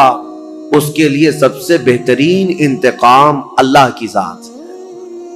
یہ امام حسن کہتے تھے. اس کے جملے اتنے بڑے ہیں کہ اگر میں بدلہ لے لوں تو یہ کم ہو جائے گا، اس کے لیے انتقام کم ہو جائے. اس لیے میں اللہ رب العزت کے سپرد کرتا ہوں. بردباری، برداشت کی طاقت امام حسن کے اندر اتنی زیادہ تھی. ان کو گالیاں دی گئی ہیں، ان کے خلاف برا بھلا ان کے مدینے میں کہا جاتا رہا. بہرحال امام حسن رضی اللہ تعالیٰ عنہ نے جیسے ہی خلافت کا اعلان کیا، حضرت امیر معاویہ نے بھی خلافت کا اعلان کیا تھا، تو انہوں نے پھر سے فوج کشی کا ارادہ کر لیا کہ ایک وقت دو خلیفہ کا اعلان مسلمانوں میں انتشار پیدا کر دے گا. امیر معاویہ نے ملک شام کی جتنی فوج تھی وہ جمع کی اور کہا حسن بن ابی طالب سے کہہ دو، کیونکہ امیر معاویہ 22 سال سے گورنر تھے ملک شام کے اور خلافت کا اعلان کیا تھا. بہت سارے لوگوں نے وہاں ان کی بیعت کو مان بھی لیا تھا. اب حضرت امیر معاویہ رضی اللہ تعالیٰ عنہ اپنی خلافت کے متعلق سب سے بیعت بھی لے رہے تھے، تو امام حسن کے ساتھ جنگ ہونے والی تھی، جیسے جنگ جمل ہوئی، جنگ صفین ہوئی. اور حضرت امام حسن جانتے تھے کتنے مسلمانوں کا قتل وہ دو جنگوں میں ہوا. ایک جنگ میں 12,000 اور دوسری جنگ میں 70,000 قتل ہوئے تھے. اب یہ خلافت کے چکر میں تیسری جنگ ہو سکتی تھی. امام حسن مجتبی رضی اللہ تعالیٰ عنہ کوفہ والوں کو جمع کرتے ہیں اور پوچھتے ہیں تمہارا کیا خیال ہے. سارے جمع ہوئے اور کہا علی بن ابی طالب کے بعد سب سے افضل جماعت میں آپ ہیں اور خلافت کا حق صرف اہل بیت کو ہونا چاہیے. یہ ساری باتیں کوفہ والوں کی تھی. انہوں نے حضرت امام حسن سے کہا تو حضرت امام حسن نے کہا چلو میرے ساتھ. امیر معاویہ ملک شام سے نکلے ہوئے، ہم کسی جگہ آمنے سامنے ہونے والے ہیں. کوفہ والے بھی نکلے امام حسن کے ساتھ، اور ملک شام سے امیر معاویہ کے ساتھ بھی ایک فوج. لیکن جس جگہ ان دونوں فوجوں کا آمنا سامنا ہوا، امام حسن جنگ کی نیت سے نہیں آئے تھے، سیدھے حضرت امیر معاویہ کے پاس گئے. کہا پچھلی جنگوں کے تلخ تجربے میرے سامنے ہیں، اس کے کڑوے نتیجے مجھے پتا ہیں. خون بہے گا ہمارے درمیان یا تمہارے درمیان، میں خلافت کا یہ کڑوا مزہ نہیں لینا چاہتا، لہذا میں تم سے کچھ شرائط پر صلح کرنا چاہتا ہوں. حضرت امیر معاویہ نے کہا بتائیے آپ. وہ حضور صلی اللہ تعالیٰ علیہ وسلم کے نواسے ہیں، حضرت علی کے بیٹے. امیر معاویہ ایسا نہیں ہے کہ ان کی بے حرمتی کرتے تھے یا توہین کرتے تھے، نہیں، عزت بھی کرتے تھے. خلافت کا معاملہ ہے تو حضرت امام حسن نے صلح نامہ لکھوایا، شرائط لکھوائے. اس میں پہلی یہ تھی کہ امیر معاویہ کے انتقال کے بعد خلافت پھر امام حسن کے پاس آ جائے گی. دوسری یہ تھی کہ جو علاقے مدینے کے، مکہ کے جو لوگ حضرت علی کرم اللہ تعالی وجہ الکریم کے حامی ہیں، ان سے کوئی سختی نہیں کی جائے گی، باز پرس نہیں کیا جائے گا، یا جو جنگوں میں تمہارے سامنے آ چکے تھے ان سے کوئی بدلہ نہیں لیا جائے گا، کیونکہ اب آپ خلیفہ بن رہے ہیں. آپ کے خلاف جو جنگیں ہوئی ہیں اس زمانے میں، اب ان کو پکڑ کر کے مارا جائے یا ان کو قید کیا جائے، یہ نہیں ہوگا. یہ سب شرطوں میں حضرت امام حسن نے لکھوایا اور کہا کہ اہل حجاز، مکہ مدینے والوں کا اور اہل بیت کا خاص خیال کیا جائے. حضرت امیر معاویہ نے ان تمام شرائط کو قبول کر لیا، سب منظور ہے. پھر ہر سال 1,00,000 دینار امام حسن مجتبی رضی اللہ تعالیٰ عنہ کو نظر کیے جانے پر یہ صلح منظور ہوئی. حضرت امیر معاویہ واپس چلے گئے اور امام حسن بھی اپنی فوج کو لے کر واپس آئے، اور کوفہ میں آپ نے منبر پر کھڑے ہو کر کے اعلان کیا کہ اے لوگوں، میں اس خلافت سے دستبردار ہو گیا جس کے لیے مسلمانوں کا خون بہتا جا رہا ہے. میں نے معاویہ بن ابی سفیان کے حوالے اس خلافت کا ذمہ دے دیا ہے. یہ اعلان کرنے کے بعد اب پورے خطہ اسلام میں ایک ہی خلیفہ تھا، وہ امیر معاویہ کی ذات. امام حسن 6 مہینے تک خلیفہ رہے اور 6 مہینے کے بعد دستبردار ہو گئے. اس اعتبار سے خلفائے راشدین میں حضرت امام حسن کا بھی نام آتا ہے. وہ 6 مہینے جو بچے تھے وہ خلافت راشدہ کے، اس میں امام حسن نے خلافت کی. لیکن ظاہر سی بات ہے کچھ لوگ چڑھاتے ہیں، کچھ لوگ اتارتے ہیں، یہ ہر زمانے میں رہتے ہیں. حضرت حسن کے بہت سارے لوگ مخالف ہو گئے کوفہ میں ہی. کہا ہم تو آپ کے لیے جان لٹانے والے تھے، ہم تو آپ کے لیے گردنیں لٹانے والے تھے، آپ نے تو جا کر اس سے صلح کر لی، ہم آپ کی صلح کو نہیں مانتے، آپ کو خلیفہ ہونا چاہیے تھا. زور زبردستی. حضرت امام حسن نے کہا میں نے خلافت کے سارے دور دیکھے ہیں، صدیق اکبر سے لے کر میرے باپ علی بن ابی طالب تک جو معاملات ہوتے رہے، لیکن اب وہ زمانہ نہیں رہا جس میں اکابر صحابہ تھے، بدر میں شریک، احد میں شریک، فتح مکہ میں. وہ صحابہ کی تعداد کم ہو گئی ہے. اے لوگوں، اب خلافت نہیں، اب ملوکیت آ گئی، اب بادشاہت آ گئی ہے، اور میں نہیں چاہتا کہ یہ بادشاہت کا دھبا آل رسول کے دامن میں بھی آئے. یہ حضرت امام حسن کا اعلان تھا. وہ بادشاہت کا داغ نہیں لینا چاہتے تھے، کیونکہ دنیا بات کو یہ نہ کہے کہ رسول اللہ کے شہزادے خلافت راشدہ کے بعد پھر بادشاہ بن گئے. نہیں، میرے آقا صلی اللہ تعالی علیہ وسلم جن شہزادوں کو چوما کرتے تھے ان شہزادوں نے خلافت کو یوں دے دیا. حضرت امیر معاویہ کے جانے کے بعد میرے عزیزو یہ ایک ایسی عظیم صلح تھی پورے اسلامی تاریخ میں جس نے بہت بڑی جنگ کا ناکہ بند کر دیا تھا. ختم ہو گئی، جنگیں ختم ہو گئی. اب یہاں پر ان کی صلح کے بعد رسول مختار صلی اللہ تعالی علیہ وسلم کی وہ حدیث یاد کرو جب میرے آقا نے منبر پر کھڑے ہو کر کے امام حسن مجتبی کے لیے کہا تھا میرا یہ بیٹا سردار ہوگا اور میری امت کی 2 بڑی جماعتوں میں صلح کرائے گا. اس مخبر صادق صلی اللہ علیہ وسلم کے فرمان کو امام حسن نے سچ ثابت کر دکھایا۔ میرے عزیزو، تخت پر بیٹھنا یہ کمال کی بات نہیں، نیچے چل کر کے بادشاہ بننا یہ بہت بڑے کمال کی بات ہے۔ امام حسن خلافت سے دستبردار تو ہو گئے، لیکن لوگوں کے دلوں سے کبھی ان کی محبت کم نہیں ہوئی۔ لوگوں کے دلوں میں ان کا جذبہ، ان کے لیے احترام کا جذبہ بہت زیادہ تھا۔ آج بھی میرے عزیزو، میں ایک حیرت کی بات ہے آپ کو بتاؤں، مدینہ طیبہ میں جانے کے بعد ان ظالم نجدیوں نے جنت البقیع کے جتنی قبریں تھی بلڈوزر سے سب کو منہدم کر دیا، صاف کر دیا۔ پہلے سب کی قبریں تھی، سیدہ کائنات فاطمہ الزہرا کی، سیدنا امام حسن کی وہیں پر مدینہ طیبہ میں، اور امام باقر، امام زین العابدین یہ وہاں پر ہیں، اور کئی ازواج، ساری ازواج مطہرات حضور کی 2 بیویوں کو چھوڑ کر، اور حضور صلی اللہ تعالی علیہ وسلم کے کثیر صحابہ، عثمان ابن عفان، سب وہاں جنت البقیع میں سب کو بلڈوزر سے ختم کر دیا۔ لیکن آج بھی جاؤ مدینہ طیبہ، صبح شام حاضریاں تو ہوتی ہیں، دروازہ کھلتا ہے، ایک نہیں ہزاروں کی تعداد میں سارے مومنین جاتے ہیں، جنت البقیع جاتے ہیں، ڈھونڈتے رہتے ہیں آج بھی، اور قبریں نہ بھی ملے تو انہیں ان صحابہ کو اور ان اکابر کو یاد کر کے روتے ہیں اور دعائیں کرتے ہیں اور واپس آتے ہیں۔ میں پوچھنا چاہتا ہوں، قبروں کو منہدم کر دینے کے بعد پورے کروڑوں مسلمانوں میں سے کسی کے بھی دل میں سیدہ فاطمہ الزہرا کی عظمت کم ہوئی؟ کیا امام حسن مجتبی کی قبر کو ڈھا دینے کے بعد ان کی عظمت کسی کے سینے میں کم ہوئی؟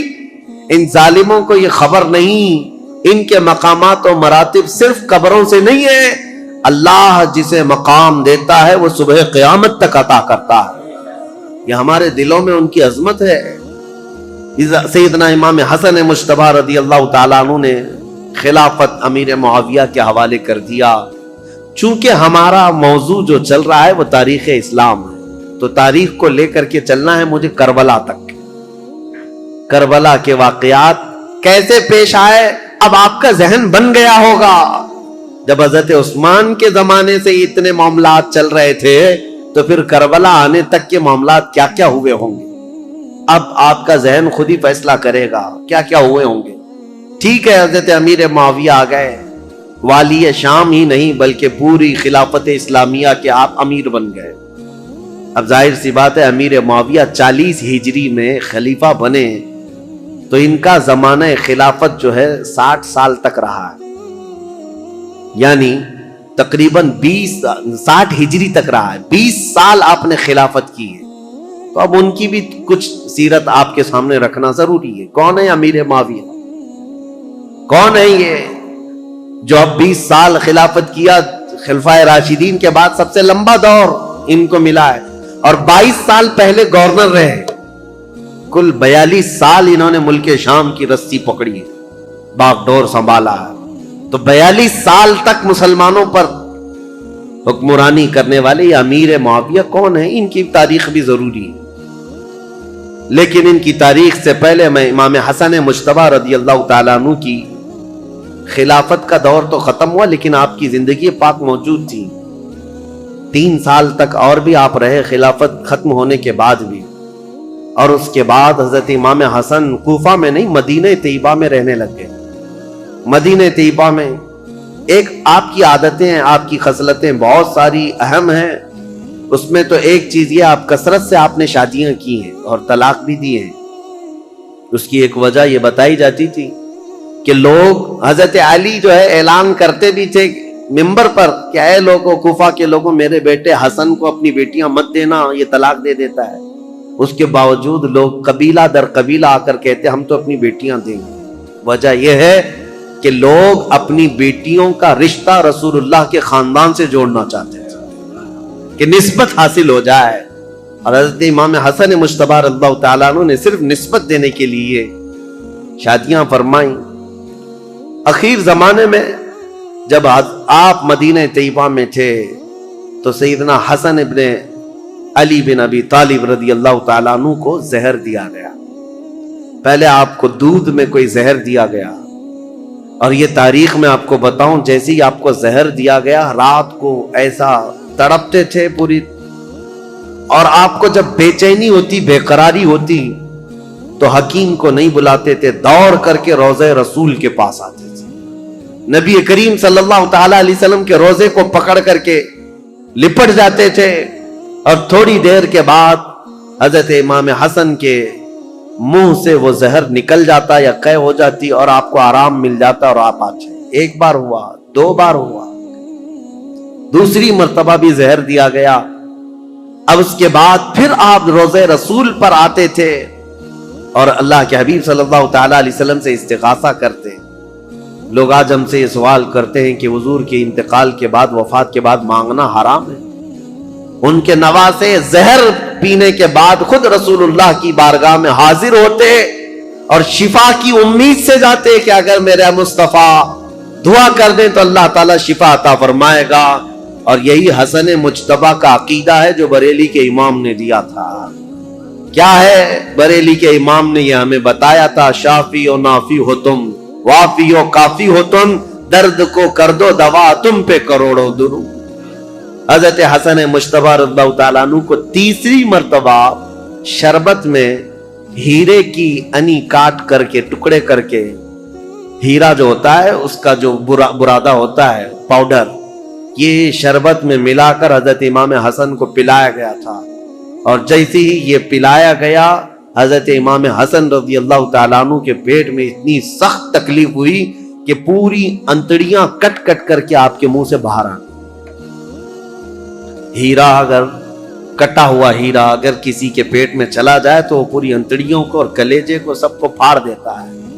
حضرت حسن مجتبیٰ رضی اللہ تعالیٰ عنہ کو ہیرے کی انی کاٹ کر کے شربت میں ملا کر پلایا گیا، اور انتڑیاں کٹ کر کے جب باہر آتی تھیں اس وقت بھی آپ روضہ رسول کے پاس تھے۔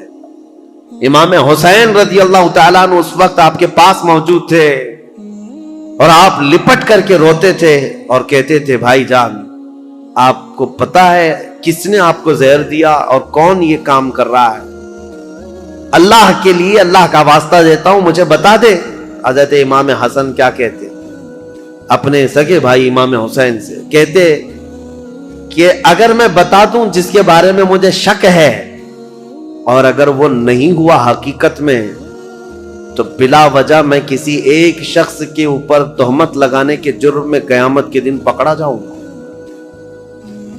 اور اگر وہی شخص ہے جس نے مجھے زہر دیا ہے میرے کہنے کے بعد، اگر وہی شخص ہے تو اس کو تو تم قتل کر ڈالو گے، اور شک میں ایک آدمی کا قتل ہمیشہ سر پر بوجھ رہتا ہے، اسی لیے میں یہ معاملہ اللہ کے حوالے کرتا ہوں۔ بہت سارے لوگوں نے، شیعہ لوگوں نے تو روایتیں ہی بیان کی ان کی بیوی نے زہر دیا تھا۔ بہرحال روایتیں الگ الگ لائی گئی ہیں، لیکن صحیح روایت سے ثابت نہیں۔ امام حسن نے کبھی یہ نہیں کہا کس نے زہر دیا، یہاں تک کہ اپنے بھائی امام حسین رضی اللہ تعالیٰ عنہ کو کئی وصیتیں انہوں نے فرمائی، اور ایک وصیت امام حسن کی یہ تھی، سنیے بڑی دردناک بات ہے۔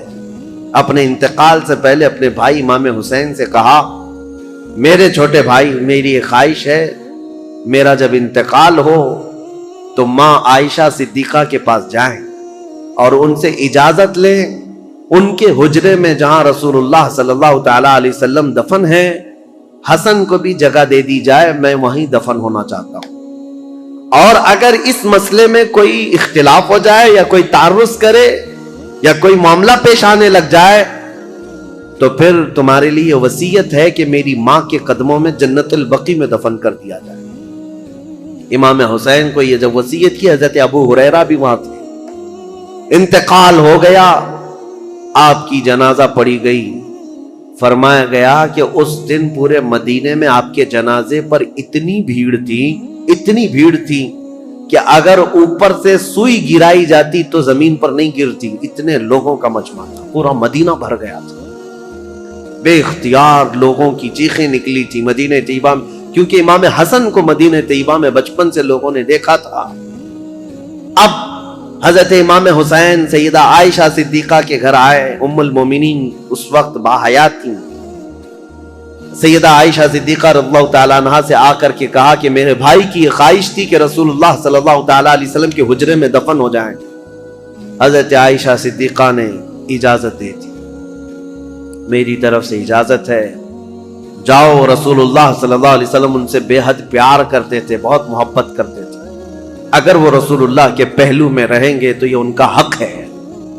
امام حسن کے لیے ماں عائشہ صدیقہ نے اجازت دے دی. اور جب امام حسین آئے تو مدینے کا جو گورنر تھا مروان, جس کو گورنری دی گئی تھی, والی مدینہ بنا تھا, حاکم تھا, یہ آیا اور تلوار نکال کر کھڑا ہو گیا.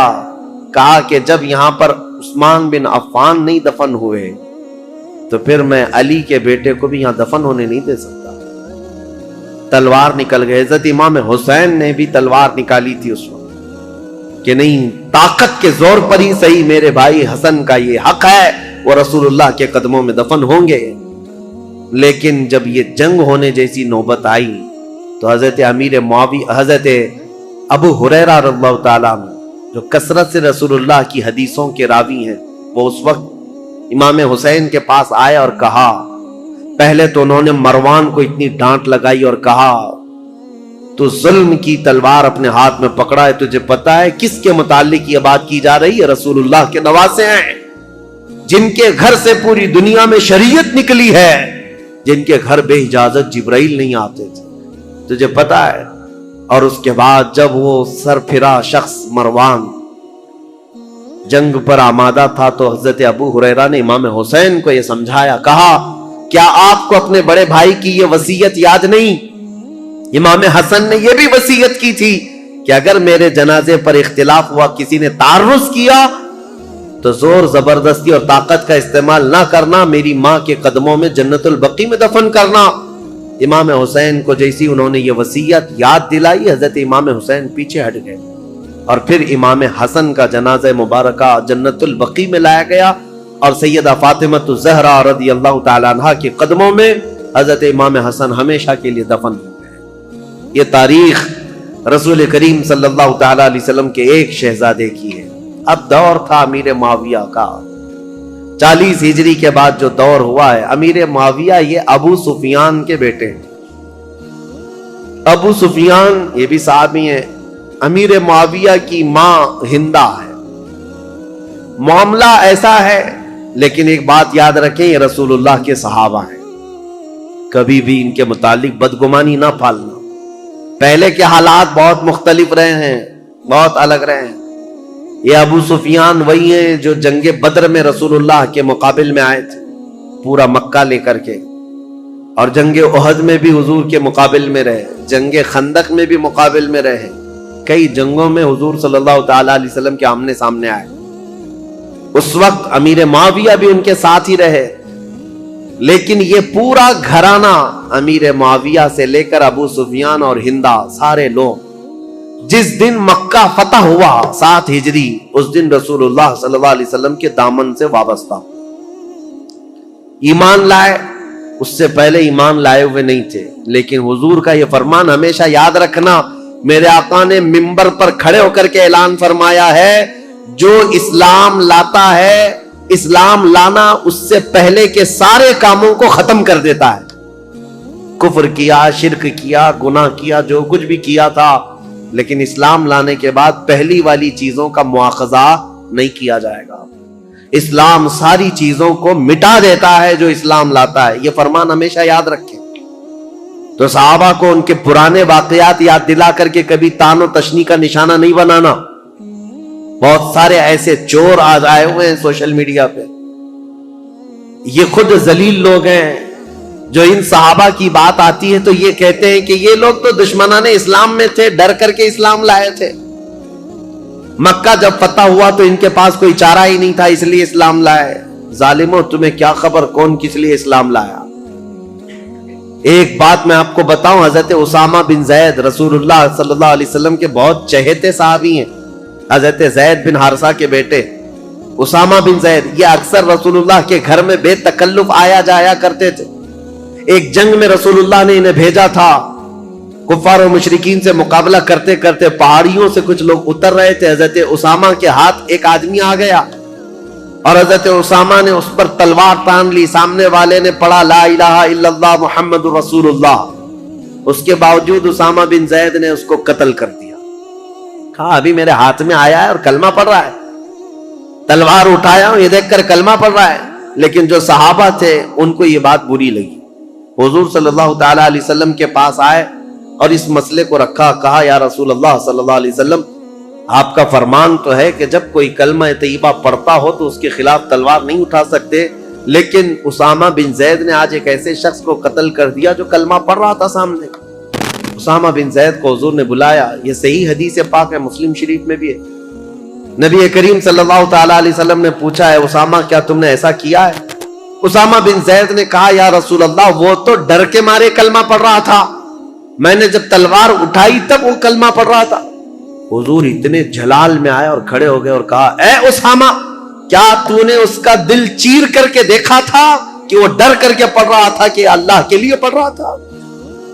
زندگی بھر حضرت اسامہ بن زید کو اس بات کی شرمندگی تھی, قلق تھا, ملال تھا. یاد رکھو میرے عزیزو, جب اتنی بات کے لیے رسول کریم صلی اللہ تعالی علیہ وسلم نے ڈانٹ لگائی تھی تو پھر آپ یہ جو سوشل میڈیا میں بھونکتے ہیں کہ امیر معاویہ, ابو سفیان, ہندا, یہ سب تو ڈر کر کے اسلام لائے تھے, فتح مکہ کے دن ان کے پاس کوئی چارہ نہیں تھا, تو کس کے بارے میں بتاؤ گے؟ اگر پرانے واقعات نکالو گے تو ابو جہل کے بیٹے اکرمہ رضی اللہ تعالیٰ عنہ یہ بھی ایمان لائے, صحابی ہیں, باپ ابو جہل ہے. اور اگر اسی طرح پرانے معاملات لاؤ گے تو خالد بن ولید کے بارے میں کیا کہو گے, جنہوں نے مسلمانوں کی جیتی ہوئی جنگ کا پانسا پلٹ دیا تھا احد کے میدان میں. جنگ احد جو ہو رہی تھی اس میں مسلمان غالب آ گئے تھے, کفار و مشرکین کے دانت کھٹے کر کے ان کو بھگا دیا تھا, لیکن خالد بن ولید نے 200 لشکریوں کو پیچھے سے لا کر کے ایسا حملہ کیا تھا صحابہ پر جب یہ ایمان لائے ہوئے نہیں تھے, اور ایسا حملہ کیا تھا کہ 70 مسلمان شہید ہوئے ہیں جنگ احد میں. وہ خالد بن ولید نے پوری جنگ کا پانسا پلٹ دیا تھا. تو کیا آپ بلیم ان پر کرو گے؟ ان کی وجہ سے امیر حمزہ شہید ہوئے تھے, ان کی وجہ سے مصعب بن عمیر شہید ہوئے تھے, ان کی وجہ سے عبداللہ بن جہش شہید ہوئے تھے, حضرت حنظلہ, یہ سب صحابہ جو شہید ہوئے جنگ احد میں. نہیں میرے عزیزو, جو کچھ بھی ہوا ہے یہ حالات کے تقاضوں کے ساتھ بڑھتا گیا, لیکن جب کبھی کسی نے ایمان قبول کر لیا, جو کوئی اسلام سے وابستہ ہو گیا, اس کے پرانے حالات نہیں یاد دلائے جاتے, بلکہ ان کے لیے اتنا ہی کافی ہے کہ وہ ایمان کی حالت میں میرے رسول اللہ کا دیدار کر لیا ہے. یہ مقام قیامت تک اب کسی کو ملنے والا نہیں ہے. حضرت ابو سفیان رضی اللہ تعالیٰ عنہ یہ اگرچہ جنگوں میں حضور کے خلاف آتے رہے, لیکن فتح مکہ کے بعد جب اسلام لائے تو دل کے ساتھ, عقیدت کے ساتھ اور یقین کے ساتھ ایمان لائے ہوئے صحابہ میں سے. اور ان کے بیٹے حضرت امیر معاویہ. اب امیر معاویہ کی پیدائش کا معاملہ میں بتاتا ہوں. ان کی ماں ہندا, یہ بھی صحابیاں ہیں, لیکن یہ وہی ہندا ہیں جنہوں نے احد کے میدان میں حضرت امیر حمزہ کا کلیجہ چبایا تھا. دیکھیے حالات کو اگر آپ بتائیں گے تو معاملات بہت سارے ہوئے ہیں, کیونکہ اس وقت جنگیں چل رہی تھیں, اور امیر حمزہ کا کلیجہ انہوں نے اس لیے چبایا تھا کہ ہندا کے باپ کو امیر حمزہ نے بدر میں مارا تھا, ہندا کے بھائی کو قتل کیا تھا. تو جس کے گھر میں یہ سب معاملات چل رہے ہوں, جنگوں کا تقاضا تھا اس وقت, لیکن بعد میں وہ ایمان لائیں اور صحابیت کا شرف بھی حاصل کیا. جو عورتوں میں صحابیات ہیں ان میں حضرت ہندا کا بھی مقام ہے. بات یہ تھی کہ ہندا کے باپ ربیعہ, یہ ہندا کی شادی فاقیہ نام کے ایک شخص سے کی تھی. فاقیہ بڑا امیر آدمی تھا, مکہ کا رہنے والا, اور وہ ایک مرتبہ اپنے بیوی ہندا کے ساتھ بیٹھا ہوا تھا, اور اس وقت جتنے شاعر آتے تھے دور دراز سے وہ فاقیہ کے پاس آتے, وہ سب کو پیسے بہت لٹاتا تھا. تو تھوڑی دیر کے لیے وہ کسی کام سے نکل کر باہر گیا, ہندا اکیلی بیٹھی تھی جھوپڑی میں. تو ایک کوئی اجنبی شاعر آیا, اور جیسے ہی وہ خیمے کے پاس آیا, اندر دیکھا عورت اکیلی ہے, تو دروازہ پردہ گرا کر وہ واپس چلا گیا کہ ہندا اکیلی ہے, شوہر نہیں ہے, فاقیہ موجود نہیں. اسی اسنا میں وہ شاعر جا رہا تھا، فاقہ اندر آ رہا تھا.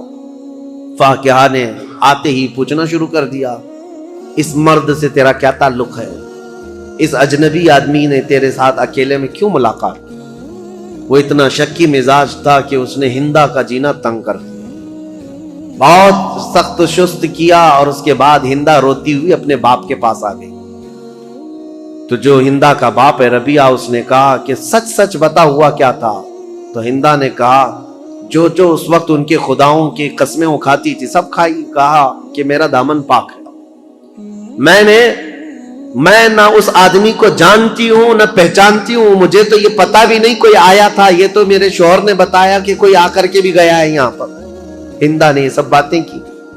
اب معاملہ یہاں تک پہنچا کہ ہندا کے باپ نے یہ کہا کہ اس مسئلے کو ہم، ایک مشہور کاہن تھا، عیسائی کاہن جو ہوتے ہیں جوتش جس طرح کے، ان کے پاس جا کر کے اس مسئلے کو رکھیں گے. یمن کا رہنے والا ایک جوتش ہے جو باتیں بھوشمانی کرتا ہے، اس کے سامنے یہ مسئلے کو رکھیں گے اور جو حقیقت ہوگی وہ کھل کر کے آئے گی. ہندا نے کہا ٹھیک ہے چلتے ہیں. فاقہ سے کہا گیا تو وہ بھی چلنے کو تیار تھا. وہ اپنے ساتھ خاندان کو لے لیا، فاقہ کو، اور ہندا کی سہیلیاں اور اس کا باپ، یہ سارے لوگ نکل پڑے یمن. اور جیسے یمن پہنچے تو ہندا کے جسم میں پیلا پنانے لگ گیا اور وہ ڈر کے مارے کانپنے لگ گئی. ہندا، باپ نے کہا تو چور ہوگی پھر، یا تو ڈر رہی ہے. جیسے ہی ہم کاہن کے پاس آئے تو ڈرنے لگ گئی. کہا میں ڈر نہیں رہی ہوں اس بات سے کہ میں گناہگار ہوں، میں ڈر رہی ہوں اس بات سے کہ یہ اٹکل پچو مارنے والے جوتش لوگ، اگر اس کا بتایا ہوا کبھی غلط نکل گیا، میں تو ویسے گنہگار نہیں ہوں لیکن اس کا کہا ہوا سچ ہے، یہ کیسے 100% یقین ہوگا؟ اگر اس نے غلطی سے کہہ دیا کہ میں نے کوئی غلط کیا ہے تو پورے عرب میں میری بدنامی ہوگی اور ہمیشہ کے لیے میرا نام زانیوں میں شمار ہو جائے گا، اس لیے میں ڈر رہی ہوں. یعنی مکہ کے جاہل لوگ تھے، مکہ کے بت پرست تھے، جیسے بھی تھے، لیکن ان کو اس بات کا بھی یقین تھا کہ جوتش لوگ اٹکل پچو مارتے ہیں. وہ بتوں کی پوجا کرنے والے بھی جانتے تھے کہ یہ پورا پکا نہیں بولتے. مجھے حیرت ہوتی ہے جاہل مسلمان کیسے طوطے والے بابا کے پاس جا کے بیٹھتے، طوطا نکال رہا ہے اور اس کا بھوش بتا رہا ہے اور خود کا پتہ نہیں ہے، برج پر بیٹھا ہوا ہے، سڑک پر بیٹھا ہوا ہے اور پالا ہوا ایک طوطا چٹیاں نکال کر. بڑے شوق سے لوگ اپنا مستقبل، اپنا فیوچر پوچھ رہے ہوتے ہیں. اور حیرت کی بات ہے طوطا بھی بتا رہا ہے اور کچھ لوگ اپنا ہاتھ لے جا کر کے بتا رہے ہیں لکیر دیکھو اور بتاؤ ہمارا فیوچر کیسا ہے. لکیریں دیکھ کر کے بتانے والے. میرے عزیزو، اللہ تبارک و تعالیٰ نے تمہارے سامنے پورا قرآن رکھا ہے، دین اسلام کی مضبوطیاں ہیں. میرے آقا نے فرمایا جو کسی کاہن کے پاس اپنا ہاتھ لے کر گیا، حضور نے فرمایا فقط کفر بما انزل محمد، اس نے محمد کا انکار کر دیا. جو کچھ رسول اللہ پر اترا ہے اس کا اس نے انکار کر دیا. تمہارا یہ شیوا نہیں ہے کہ تم مسلمان اور جوتشوں کے پاس جاؤ اور اپنے گھر بنانے کے لیے واستو پرکار کا خیال کرتے رہو. یہ سب چیزیں جو توہمات ہیں یہ تمہارے حصے کی نہیں ہے، تمہاری نہیں ہے.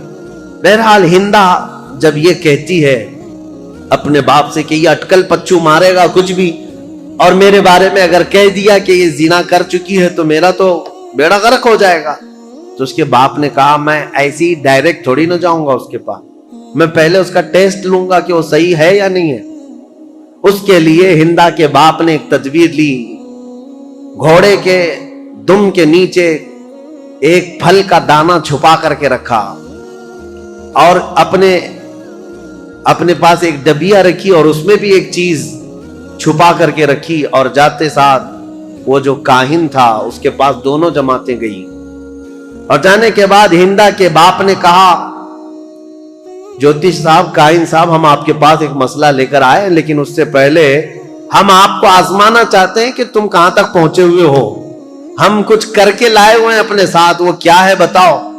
اس جوتش نے کہا کہ تم جہاں آنے سے پہلے اپنے جانور کی پونچھ کے نیچے ایک دانہ دبا کر کے آئے. اس نے صحیح بات کہی. کاہن جو ہوتے ہیں جوتش، ان کو شیطان کچھ خبریں دیتا ہے. اور اس کے بعد جب اس نے صحیح صحیح بات بتائی، اس وقت کے کاہن یہ سب بتاتے تھے ستارہ دیکھ کر کے، تو ہندا کے باپ نے کہا دیکھو ہم نے جو ٹیسٹ لینا تھا وہ اس میں پکا نکلا ہے۔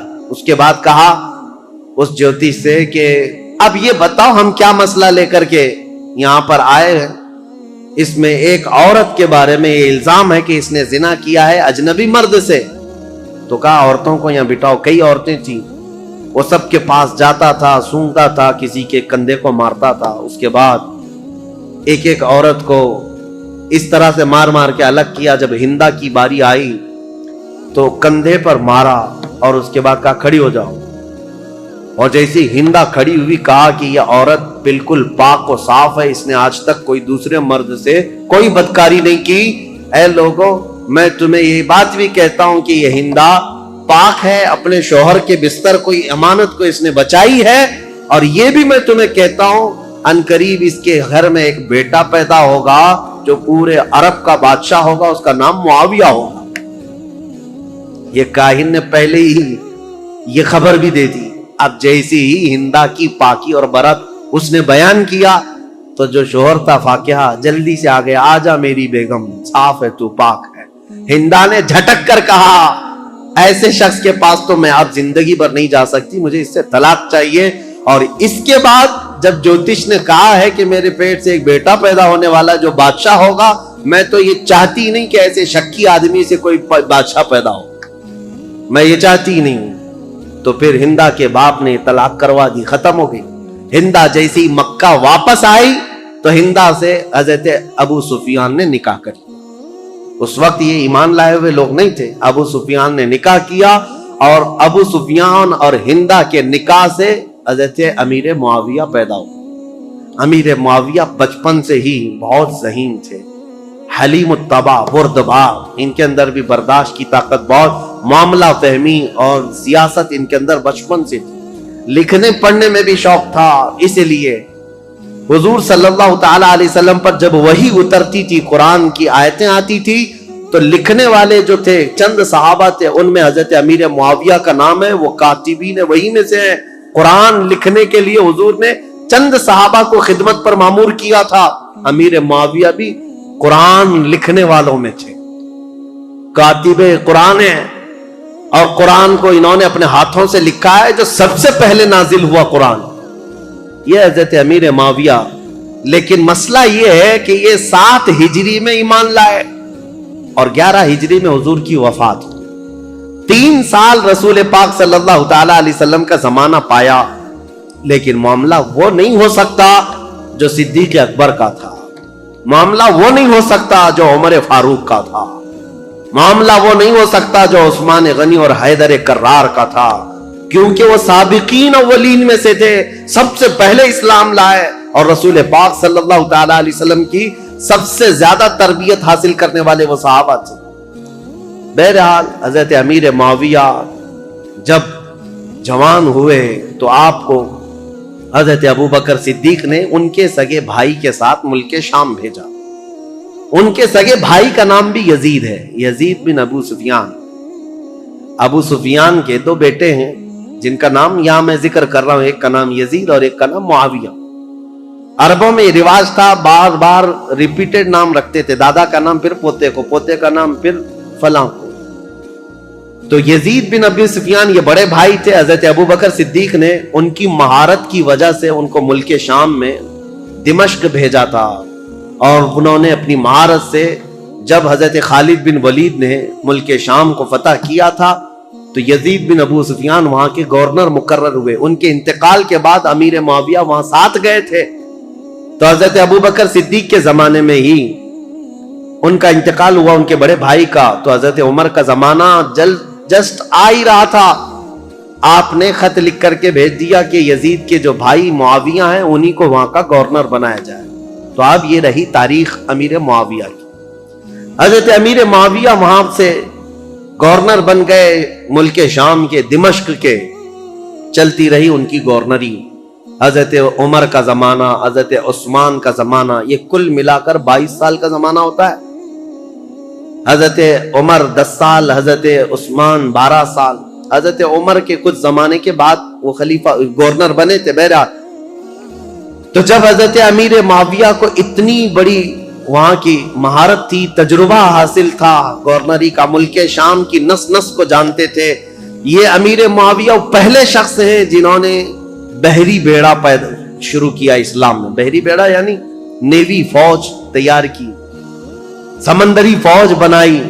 اور قبرص کو، جیسے کہ میں نے بتایا، حضرت عثمان کے زمانے میں امیر معاویہ کی سپہ سالاری میں سائپرس، ترکی کا جو علاقہ ہے وہ فتح ہوا، اور وہ 500 جہازیں حضرت امیر معاویہ نے سمندر میں اتاری تھی. اور پھر مصر میں ایک کارخانہ بنایا جہاں جہاز بنائے جاتے تھے. آپ کی عقل بہت زیادہ تیز، معاملہ فہمی بہت زیادہ تھی، کئی نئی چیزوں کو آپ نے ایجاد کیا حضرت امیر معاویہ نے. اب ان کی خلافت کا جو دور چلا ہے وہ اختلافات بہت زیادہ رہے، لیکن میرے عزیزوں اس وقت بڑے بڑے صحابہ موجود تھے. حضرت عمر کے بیٹے عبداللہ بن عمر، حضرت زبیر کے بیٹے عبداللہ بن زبیر، حضرت عبداللہ بن مسعود، حضرت عبداللہ بن زبیر، اور حضرت ابو بکر صدیق کے بیٹے عبد الرحمن. یہ بڑے صحابہ میں تھے اس وقت، وہ سب موجود تھے. اور ان سبوں نے حضرت امیر معاویہ کی خلافت پر اجماع کر لیا کہ ٹھیک ہے، ہم نے تسلیم کر لیا. حالانکہ دیکھا جائے تو خلافت کے دعوے دار وہ بھی ہو سکتے تھے. باپ میرے ابو بکر صدیق ہیں، باپ میرے عمر فاروق ہیں، اور حضرت امام حسن بھی علی بن ابی طالب کے بیٹے ہیں، بڑے بڑے صحابہ کے بیٹے تھے. لیکن ان سبوں نے امیر معاویہ کی یہ پرانی مشق اور ان کی تجربہ کاری کی وجہ سے خلافت ان کے حوالے کر دی.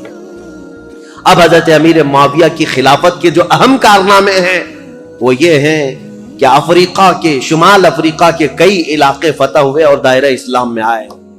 اور سب سے پہلے 55 ہجری کی بات میں بتا رہا ہوں، 55 ہجری میں، اور بعض روایت میں 45 ہجری میں سب سے پہلی فوج امیر معاویہ نے بھیجی تھی جو سندھ کے علاقے میں، یعنی ہمارا پرانا جو ہندوستان تھا، یہاں سب سے پہلی محلب نام سے ایک سپہ سالار امیر معاویہ کے بھیجے ہوئے وہ ہندوستان تشریف لائے تھے. بعد میں باضابطہ لشکر کشی جو ہوئی ہے وہ محمد بن قاسم کا دور ہے، لیکن امیر معاویہ کے زمانے میں 45 ہجری میں ہی سندھ میں قدم رکھ دیے تھے. اب آپ اندازہ کریں، مسلمانوں کی سرحدیں نہیں تھیں، وہ عرب سے نکلے ہوئے لوگ وہاں سے اپنی سرحدیں بناتے ہوئے ہند کے علاقے تک پہنچ گئے. یہاں سندھ میں ایک عورت اس وقت حاکم تھی، قبق نام کی، اور یہ بہت سخت قسم کی عورت تھی، اور یہ حاکم تھی، اور اس وقت یہاں ہندوستانیوں پر حکومت کرتی تھی، سندھ کے کچھ علاقوں پر حکومت کرتی تھی. جب حضرت محلب آئے امیر معاویہ کے سپہ سالار، تو یہ قبق نامی خاتون نے ان سے کوئی جنگ نہیں کی بلکہ صلح پر منظوری دی، اور اس کے بعد یہ علاقہ وہ ان کے حوالے کر کے چلی گئی. سندھ کا کچھ علاقہ تاریخ ہے. امیر معاویہ نیشاپور، سمرقند، بخارا، ازبکستان کے علاقے جو جا چکے تھے ان کو دوبارہ حاصل کیا. ملک شام کے کئی علاقوں میں جو بغاوت پھیلی تھی اس بغاوت کو ٹھنڈا کیا، پھر ان علاقوں میں مضبوطی قائم کی. عراق کے وہ علاقے جو حضرت علی کے زمانے میں اور ان کے زمانے میں جنگوں کی وجہ سے اختلافات کے شکار ہو گئے تھے، حضرت امیر معاویہ نے ان سب جنگوں کو ٹھنڈا کر دیا. بردباری ایسی تھی، سیاست ایسی تھی امیر معاویہ کی، انہوں نے اپنے 3 بڑے مشیر ایڈوائزر بنائے تھے. ایک مغیرہ بن شعبہ، دوسرے عمرو بن عاص، تیسرے زیاد بن ابی سفیان. یہ حیرت کی بات میں آپ کو بتاؤں، حیرت کی بات کہ سگا بھائی ہے زیاد بن ابی سفیان، امیر معاویہ کے سگے بھائی ہیں، زیاد نام ہے. یہ سخت دشمنی کرتے تھے امیر معاویہ سے اور بہت کٹر حامی تھے مولا علی کے. ایک گھر میں حضرت علی بن ابی طالب کے سخت حامی تھے اور امیر معاویہ سے سخت دور.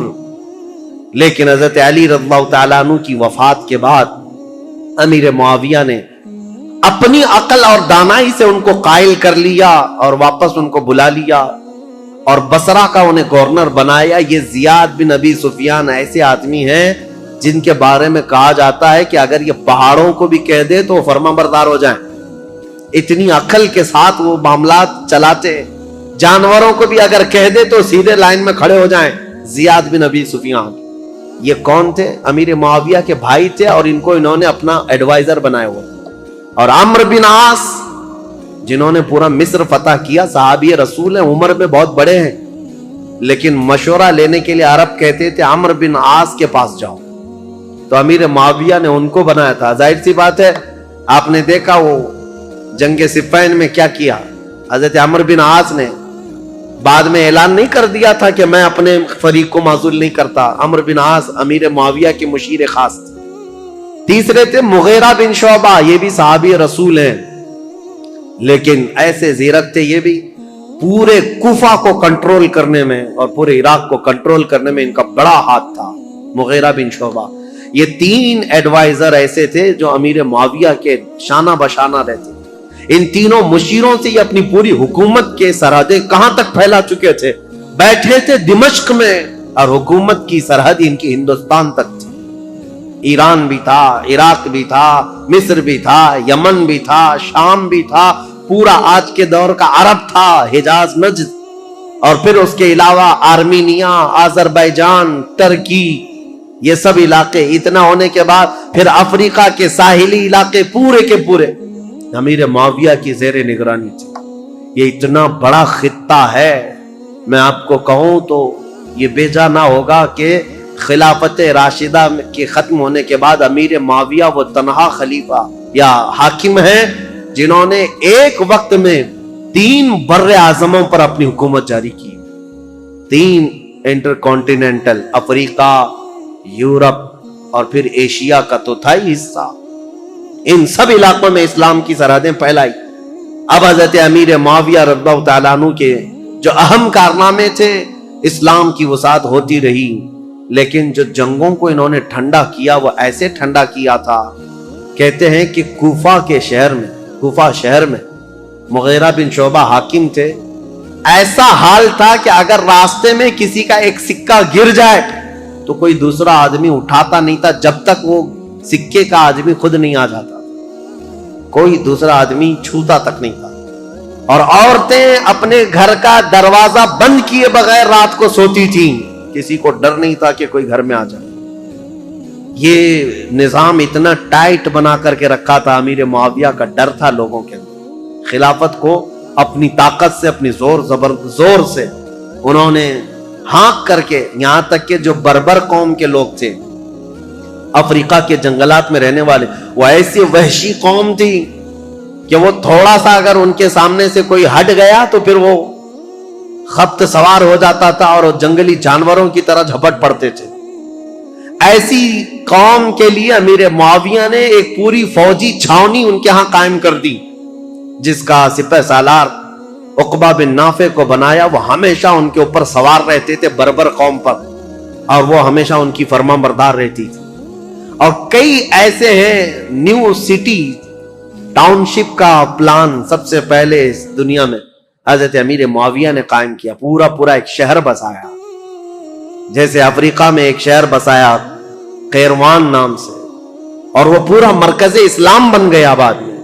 ایسے کئی ان کی ایجادات ہیں امیر معاویہ رضی اللہ تعالیٰ عنہ. بحری بیڑے پیدا کرنا، فوج کو ترتیب کے ساتھ، الگ الگ مقدموں کے ساتھ، الگ الگ ٹکڑیوں کے ساتھ، نام کے ساتھ بنانا.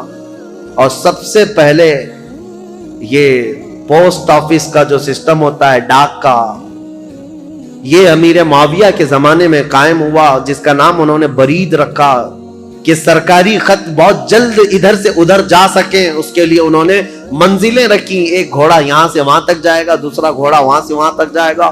لیٹر پہنچانے کے لیے سب سے تیز کام ہو امیر معاویہ کے زمانے میں ہو.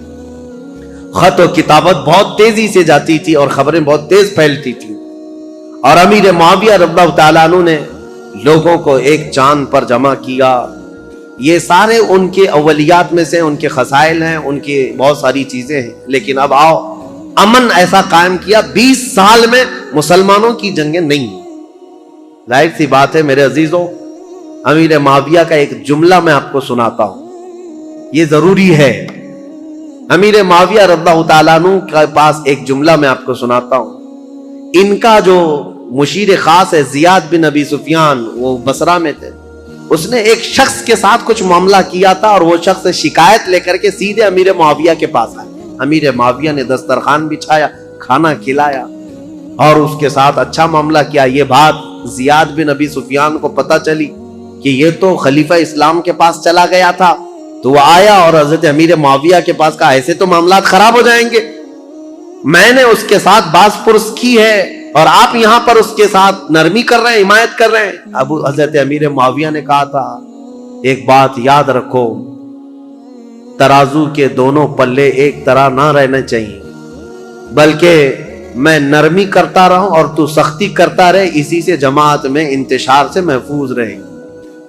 اور ان کو سختی کرنے کا حکم تھا, حضرت امیر معاویہ گلے لگاتے تھے, ان کی سیاست تھی. اور پھر یہ فرماتے تھے ان کا یہ جملہ کہ جہاں میرا کوڑا کام کر جاتا ہے میں وہاں تلوار نہیں اٹھاتا, اور جہاں زبان کام کرتی ہے وہاں کوڑا نہیں اٹھاتا, اور جہاں یہ سب کام نہیں کرتے ان کی گردنوں پر تلوار رکھ دیتا ہوں. یہ امیر معاویہ کی سیاسیات میں سے تھی. حتیٰ کہ اب میں ان معاملات کو رکھ دیتا ہوں چونکہ یہ ضروری ہے, جو افواہ پھیلانے والے, دیکھیں میں اتنی دیر تک تقریر کیا اور حضرت امیر معاویہ پر اتنی دیر بولنا, یہ بہت احتیاط کے ساتھ بولنے کی ضرورت ہوتی ہے, کیونکہ جنگوں کا دور, اختلافات کا دور. ہاں ہوئے ہیں معاملات, جو نااہل تھے وہ حضرت علی کو گالیاں دیتے تھے ممبر پر بیٹھ کر کے, سب وہ شتم کرتے تھے. خود میں نے بتایا مروان بن حکم جو مدینے کا گورنر تھا وہ حضرت علی کی شان میں برا بھلا کہتا تھا. اور ایسا نہیں ہے کہ یہ لوگ سب وہ شتم کرتے تھے, گالیاں دیتے تھے, ایسا نہیں. کوفہ والے جو لوگ تھے وہ امیر معاویہ کو گالیاں دیتے تھے. یہ سب تو چلتا رہا. ایک صحابی حجر بن عدی جو حضرت علی کے کٹر حامی تھے, ان کا قتل ہو گیا اسی بات پر. وہ حضرت امیر معاویہ کو اور مغیرہ بن شعبہ کو بہت سخت جملے کہتے تھے کہ تم لوگ نااہل لوگ خلافت میں آ گئے, رسول اللہ کے گھر والوں کی یہ خلافت ہے. اس بات پر حضرت امیر معاویہ ان کو نذرانے بھیجتے تھے, ان کو تحفے دیتے تھے. مغیرہ بن شعبہ بھی ان کے وظیفے بڑھا دیتے تھے, حالانکہ ان کے سخت جملے سنتے تھے حجر بن عدی کے. لیکن جو نااہل بعد میں, ایک بار مغیرہ بن شعبہ کوفہ سے باہر گئے تھے اور کسی دوسرے شخص کو گورنر بنا کر گئے تھے, اور حجر بن عدی جو صحابی, یہ حجر بن عدی کون ہے بتاؤں میں آپ کو. حجر بن عدی انٹرنیٹ پر سرچ کر کے دیکھ لینا. یہ حجر بن عدی وہ صحابی ہیں کہ ابھی 2011-12 میں ملک شام میں جب یہ ریولوشن کی جنگ شروع ہوئی, ابھی تک جنگ چل رہی نا, وہاں پر بمباریاں ہوئیں تو حجر بن عدی کی قبر پر بم گرا اور پورا ٹوٹ گیا, اور حجر بن عدی کی قبر کھل گئی تو حضرت حجر بن عدی کا جسم مبارک صاف اسی طرح سے نکالا گیا. صحابی رسول کا جسم پاک, ان کی تصویر بھی پھیلی ہوئی ہے انٹرنیٹ پر. ملک شام میں حجر بن عدی یہ مولا علی کرم اللہ وجہہ الکریم کے کٹر حامی لوگوں میں سے ہیں. 1400 سال کے بعد میرے عزیزوں جسم اقدس صاف اسی طرح سے نکالا گیا ہے, آپ دیکھ سکتے ہیں, اسی طرح سے نکالا گیا, اور دوسری جگہ بحفاظت دفن کیا گیا ہے. اے ظالموں, اپنی آنکھوں سے دیکھو اور کن کن چیزوں کا انکار کرو گے. میرے مصطفیٰ کے قدموں میں رہنے والے غلام کا جسم 14 صدیوں تک محفوظ ہے, تو اس رسول کائنات کے جسم کا عالم کیا ہوگا. تو زندہ ہے واللہ, تو زندہ ہے واللہ, میری چشم عالم سے چھپ جانے والے. میرے آقا صلی اللہ تعالی علیہ وسلم کی حیات برزخی کی بات ہی الگ ہے. بہرحال یہ حجر بن عدی وہ صحابی ہیں. مغیرہ بن شعبہ ان سے سخت جملے سنتے تھے, ان کو نذرانے دیتے تھے. امیر معاویہ کے بارے میں بھی اگر کچھ کہتے ان کو وظیفہ دے دیتے تھے, کچھ نہیں کہتے تھے. مغیرہ بن شعبہ یہ حضرت امیر معاویہ کے ایڈوائزر ہیں, لیکن حجر بن عدی کے ساتھ کوئی غلط معاملہ نہیں کرتے تھے. حضرت مغیرہ بن شعبہ کوفہ سے باہر کہیں گئے تھے اپنے کسی کو گورنر بنا کر, یہ نئے لوگ ہیں. حجر بن عدی اپنی عادت کے مطابق مسجد میں آئے, اور یہ نیا جو ہے وہ خطبہ دے رہا تھا, وہ اپنی عادت کے مطابق باتیں کر رہا. حجر بن عدی کھڑے ہو گئے اور کہا تم سب کذاب ہو, سب سے بڑے جھوٹے لوگ ہو. حقدار تو علی بن ابی طالب تھے, اور جس دن وہ گئے ہیں سورج ڈوب چکا ہے. حضرت علی کی فضیلت بیان کرنے لگے. یہ جو والی بنا تھا کوفہ کا وہ کھڑا ہوا اور سیدھے آ کر حضرت حجر بن عدی کو قتل کر دیا، صحابی رسول۔ تو یہ معاملات تو ہوتے رہے، ادھر بھی قتل ہوئے ادھر بھی قتل ہوئے، لیکن حضرت امیر معاویہ کا جو دور آیا انہوں نے زمام خلافت کو ایسا مضبوطی سے تھاما کہ پوری ہر جگہ امن قائم کر دیا۔ اتنا تو ہے کہ مکہ میں، مدینہ میں، کوفہ میں، بصرہ میں، ہر جگہ امن قائم کر دیا۔ لیکن وہ اخیر زمانہ ان کا، ظاہر سی بات ہے ان کی عمر جب 80 سال کے قریب تھی، 80 سال کے قریب ان کی عمر ہوئی، اب ان کے حالات جو سخت تاریخ کے لیے بدلاؤ کے ہیں وہ ایک ہی ہے۔ پھر بھی میں ادب کے دائرے میں عرض کرتا ہوں، حضرت امیر معاویہ کو بعض لوگوں نے آ کر مشورہ دیا کہ آپ کا دور ختم ہونے والا ہے، اب حالات ویسے نہیں ہونے چاہیے جب حضرت عمر کے انتقال کے بعد ہوئے، حضرت عثمان کے قتل کے بعد ہوئے، خلافت کے لیے لوگوں میں الگ الگ معاملات نہ ہو جائیں، اختلاف نہ ہو جائے، اس لیے آپ اپنی زندگی میں ہی کسی کو اعلان کر دیجئے میرے بعد یہ خلیفہ ہے۔ مسلمانوں کو ویسے بھی خلیفہ کی بات ماننا ضروری ہے، آپ کی بات سب لوگ مان لیں گے۔ امیر معاویہ رضی اللہ تعالیٰ عنہ کو جب یہ لوگوں نے آ کر کہا تو حضرت امیر معاویہ نے پوچھا کہ اچھا ٹھیک ہے، یہ ان کی بیماری کا وقت تھا، کہا بتاؤ میں کس کا اعلان کروں؟ چاپلوس لوگ تھے، چاپلوسی کرتے ہوئے کہا کہ آپ کے گھر میں یہ خلافت زیب جیتی ہے، آپ کا بیٹا یزید ہے، اس کو آپ خلیفہ کا اعلان کر دیجئے۔ یہاں سے اب تاریخ بدل جاتی ہے، اسلامی تاریخ یہاں آ کر کے بہت سخت ہو گئی ہے۔ امیر معاویہ نے پہلے تو انکار کر دیا، کہا نہیں، کیونکہ یزید کے شب و روز اور اس کے دن بھر کی جو مشغولیات ہیں وہ سب کو پتا تھے، نا اہل آدمی، دن بھر کبوتر بازی کرتا تھا اور کبھی چھپ چھپا کر کے بندروں کو کھیل میں لگاتا تھا اور خوش ہو کر کے ہنستا تھا، اس کے الگ الگ معاملات تھے، اس کے شراب پینے کی بھی باتیں، لیکن امیر معاویہ سے چھپ کر کرتا رہا یا ان کے دور میں کم کرتا رہا۔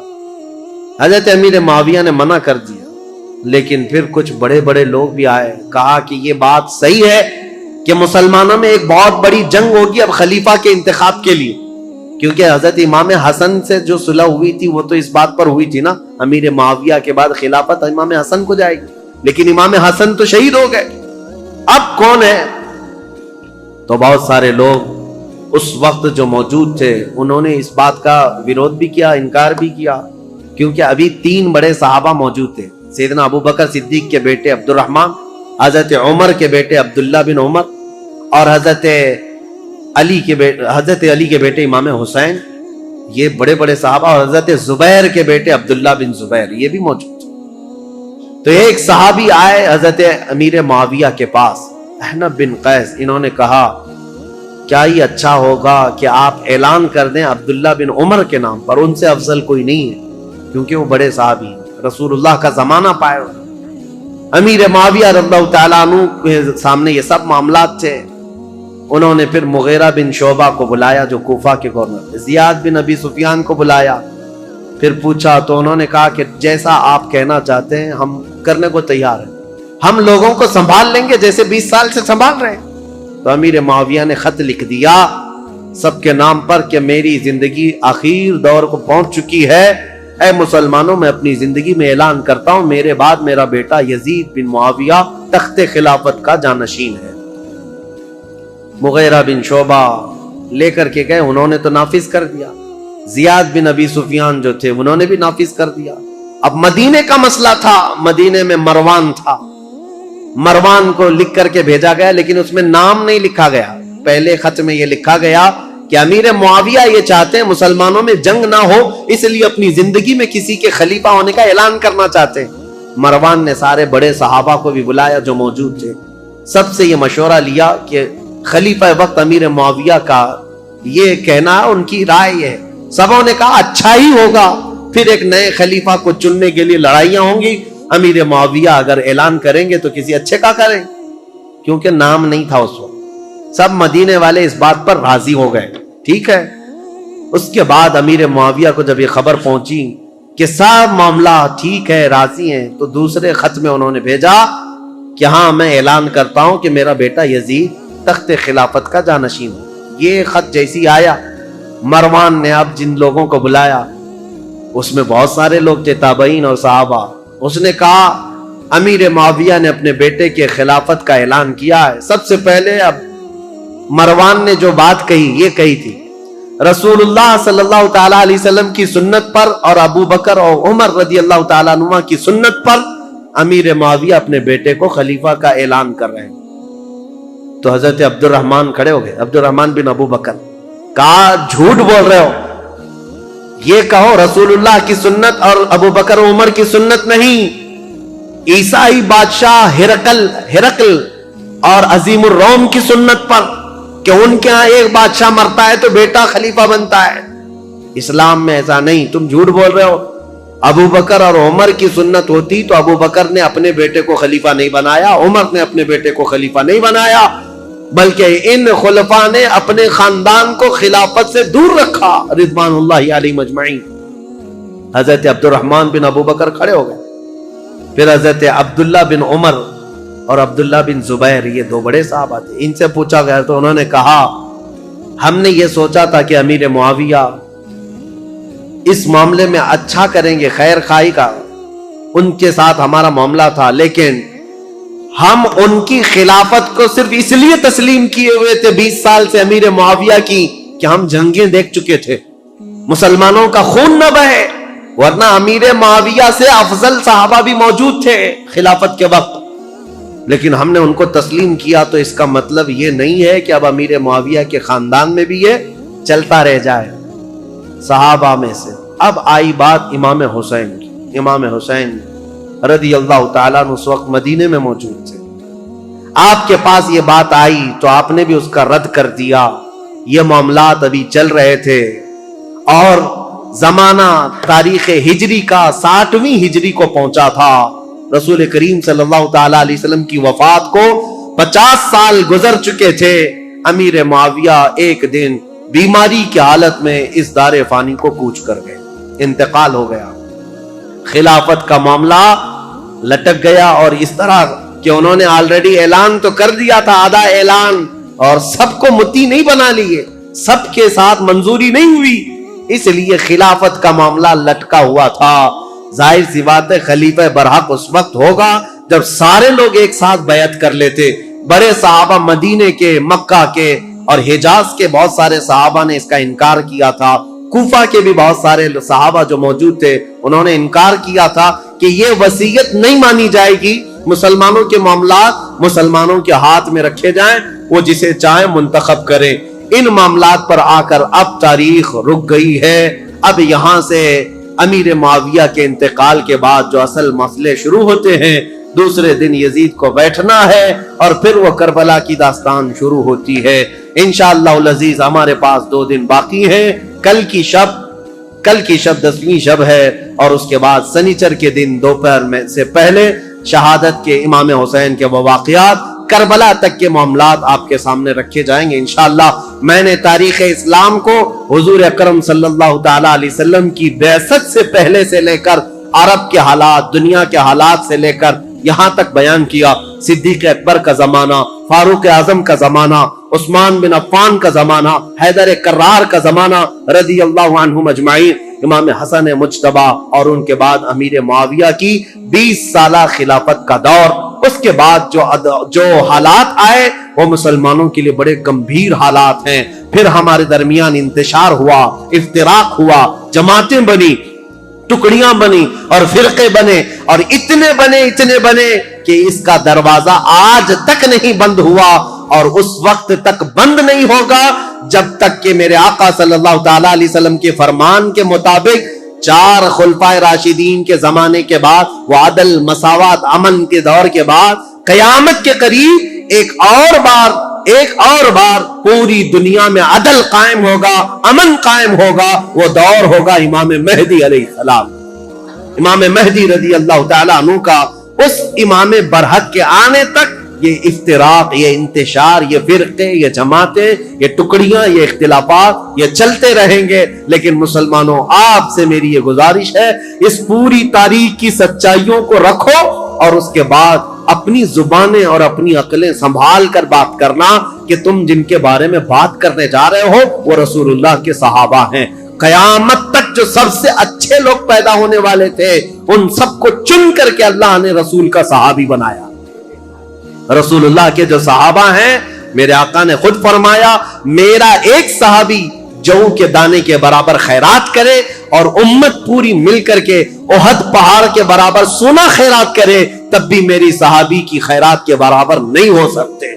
وہ صحابہ کے مقام کو نہیں پہنچ سکتے. اس لیے خبردار خبردار یہ محرم کے مجالس میں بعض لوگ یہ فتنہ انگیزیاں شروع کر چکے ہیں. ابھی کل ہی کی بات ہے, ایک صاحب مجھ سے ٹرول کرتے ہوئے سوال کر رہے تھے, اعتراض کر رہے تھے. اگر وہ میری آج کی بھی بات سنتے ہو تو ان کے لیے جواب یہ ہے, وہ یہ کہتے ہیں آپ تو بلاتے ہیں امام حسین کے نام پر اور یہ محرم کے بیانات ہوتے ہیں امام حسین کے نام پر, اور آپ تو صحابہ کی باتیں کرنے لگ گئے ہیں یا خلفائے راشدین کی باتیں کر رہے ہیں.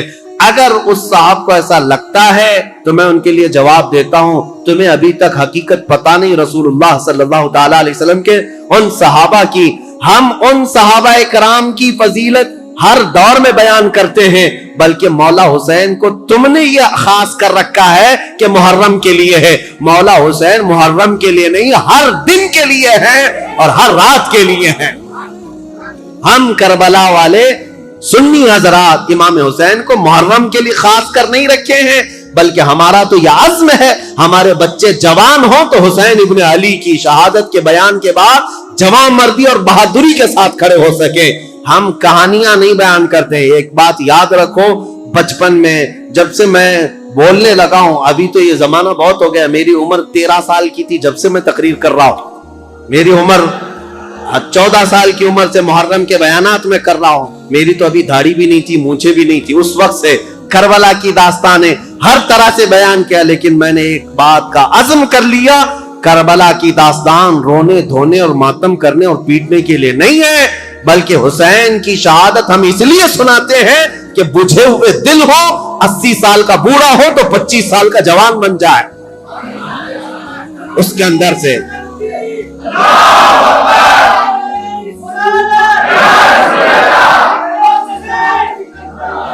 میرے عزیزوں, یہ ہے عزیزان گرامی وقار مولا حسین ابن علی رضی اللہ تعالیٰ عنہ کا ذکر پاک ہم اس لیے کرتے ہیں کہ بزدلی ختم ہو جائے, ڈر ختم ہو جائے. میرے 2 منٹ کی اس گفتگو میں لوگوں کو جوانی آ سکتی ہے, تو حسین ابن علی کا پورا تذکرہ اگر پڑھ لو تو کیا جوانی نہیں آئے؟ میرے عزیزوں, حقیقت یہی ہے کہ ہم نے کربلا کی داستانیں سنی ہیں تو رونا دھونا تو اپنی جگہ پر, غم ہے ہمیں حسین کا, اور یہ غم ہماری موت تک ختم نہیں ہو سکتا. لیکن غم کا مطلب یہ نہیں ہے کہ ہم دنیا کو یہ دکھائیں کہ ہم صرف رونے والی قوم ہیں. ہاں, حسین ابن علی رضی اللہ تعالیٰ عنہ کے شہادت کا غم ہے تو دنیا کو ہم یہ بھی بتائیں کہ اس حسین نے ہمیں جواں مردی, استقلال اور استقامت بھی سکھایا ہے کہ ہمیشہ اپنی طرف نظر کرتے ہوئے یہ مت دیکھنا کہ میری جماعت میں 22 لوگ ہیں, 70 لوگ ہیں, 80 لوگ ہیں, بلکہ حسین کا یہ پیغام ہے کوانٹیٹی نہیں دیکھی جائے گی, کوالٹی دیکھی جائے گی. چاہے 22,000 کی تعداد ہو کہ 22 لاکھ کی تعداد ہو. اسی لیے آج میں اکثر یہ جملہ کہتا ہوں جب لوگ ہم سے یہ کہتے ہیں مولانا آپ جس ملک میں رہ رہے ہیں ہم مائنورٹی میں ہیں, حالات اچھے نہیں ہیں, ہم ان سے یہی کہتے ہیں میرے ہاں آج کی مائنورٹی دیکھ رہے ہو آپ 30 کروڑ کی تعداد میں ہو کر کے بھی ابھی بھی کہتے ہو ہم مائنورٹی میں ہیں. دنیا کی سب سے بڑی مائنورٹی میں تو حسین تھے جو کربلا کے میدان میں اترے. انہوں نے کبھی یہ جملہ نہیں کہا کہ ہم تعداد میں کم ہیں, بلکہ اپنے ہر بیٹے کو میدان میں اتارا, 6 مہینے کے بچے کو بھی لے کر کے آ گئے, اور مولا رب العالمین کی بارگاہ میں اس کی شہادت پر یہ نہیں کہا میں مظلوم مارا گیا, میرا بیٹا مارا گیا, بلکہ رب العالمین کی بارگاہ میں اس حسین نے یہ عرض کیا تھا پورے مسلمانوں کو پیغام دیتے ہوئے, اے اللہ دین اسلام پر آنے والی مصیبتوں پر میرے 6 ماہ کے بچے کی قربانی بھی قبول فرما رب العالمین کی بارگاہ میں. اسی لیے عزیزان گرامی وقار ہماری اب یہ جو کربلا کی تاریخ شروع ہوتی ہے وہ امیر معاویہ کے انتقال کے بعد اب ملک شام کے جو حالات بدلے، دمشق کے حالات بدلے، کوفہ کے حالات بدلے، مدینہ طیبہ کے حالات بدلے. یہاں عبداللہ بن زبیر مکہ میں تھے، عبداللہ بن عمر مدینہ میں تھے. ان سب صحابہ کے درمیان جو ایک کشمکش چل رہی تھی، اب اگلا دور کس کا ہوگا، اب کیسے ہوگا. ان حالات میں جو حالات برے ہوئے صحابہ کے ساتھ، اب وہ تاریخ کی کڑوی باتیں بھی کل ہمیں سننے کے لیے جگر رکھنا ہے. اللہ کر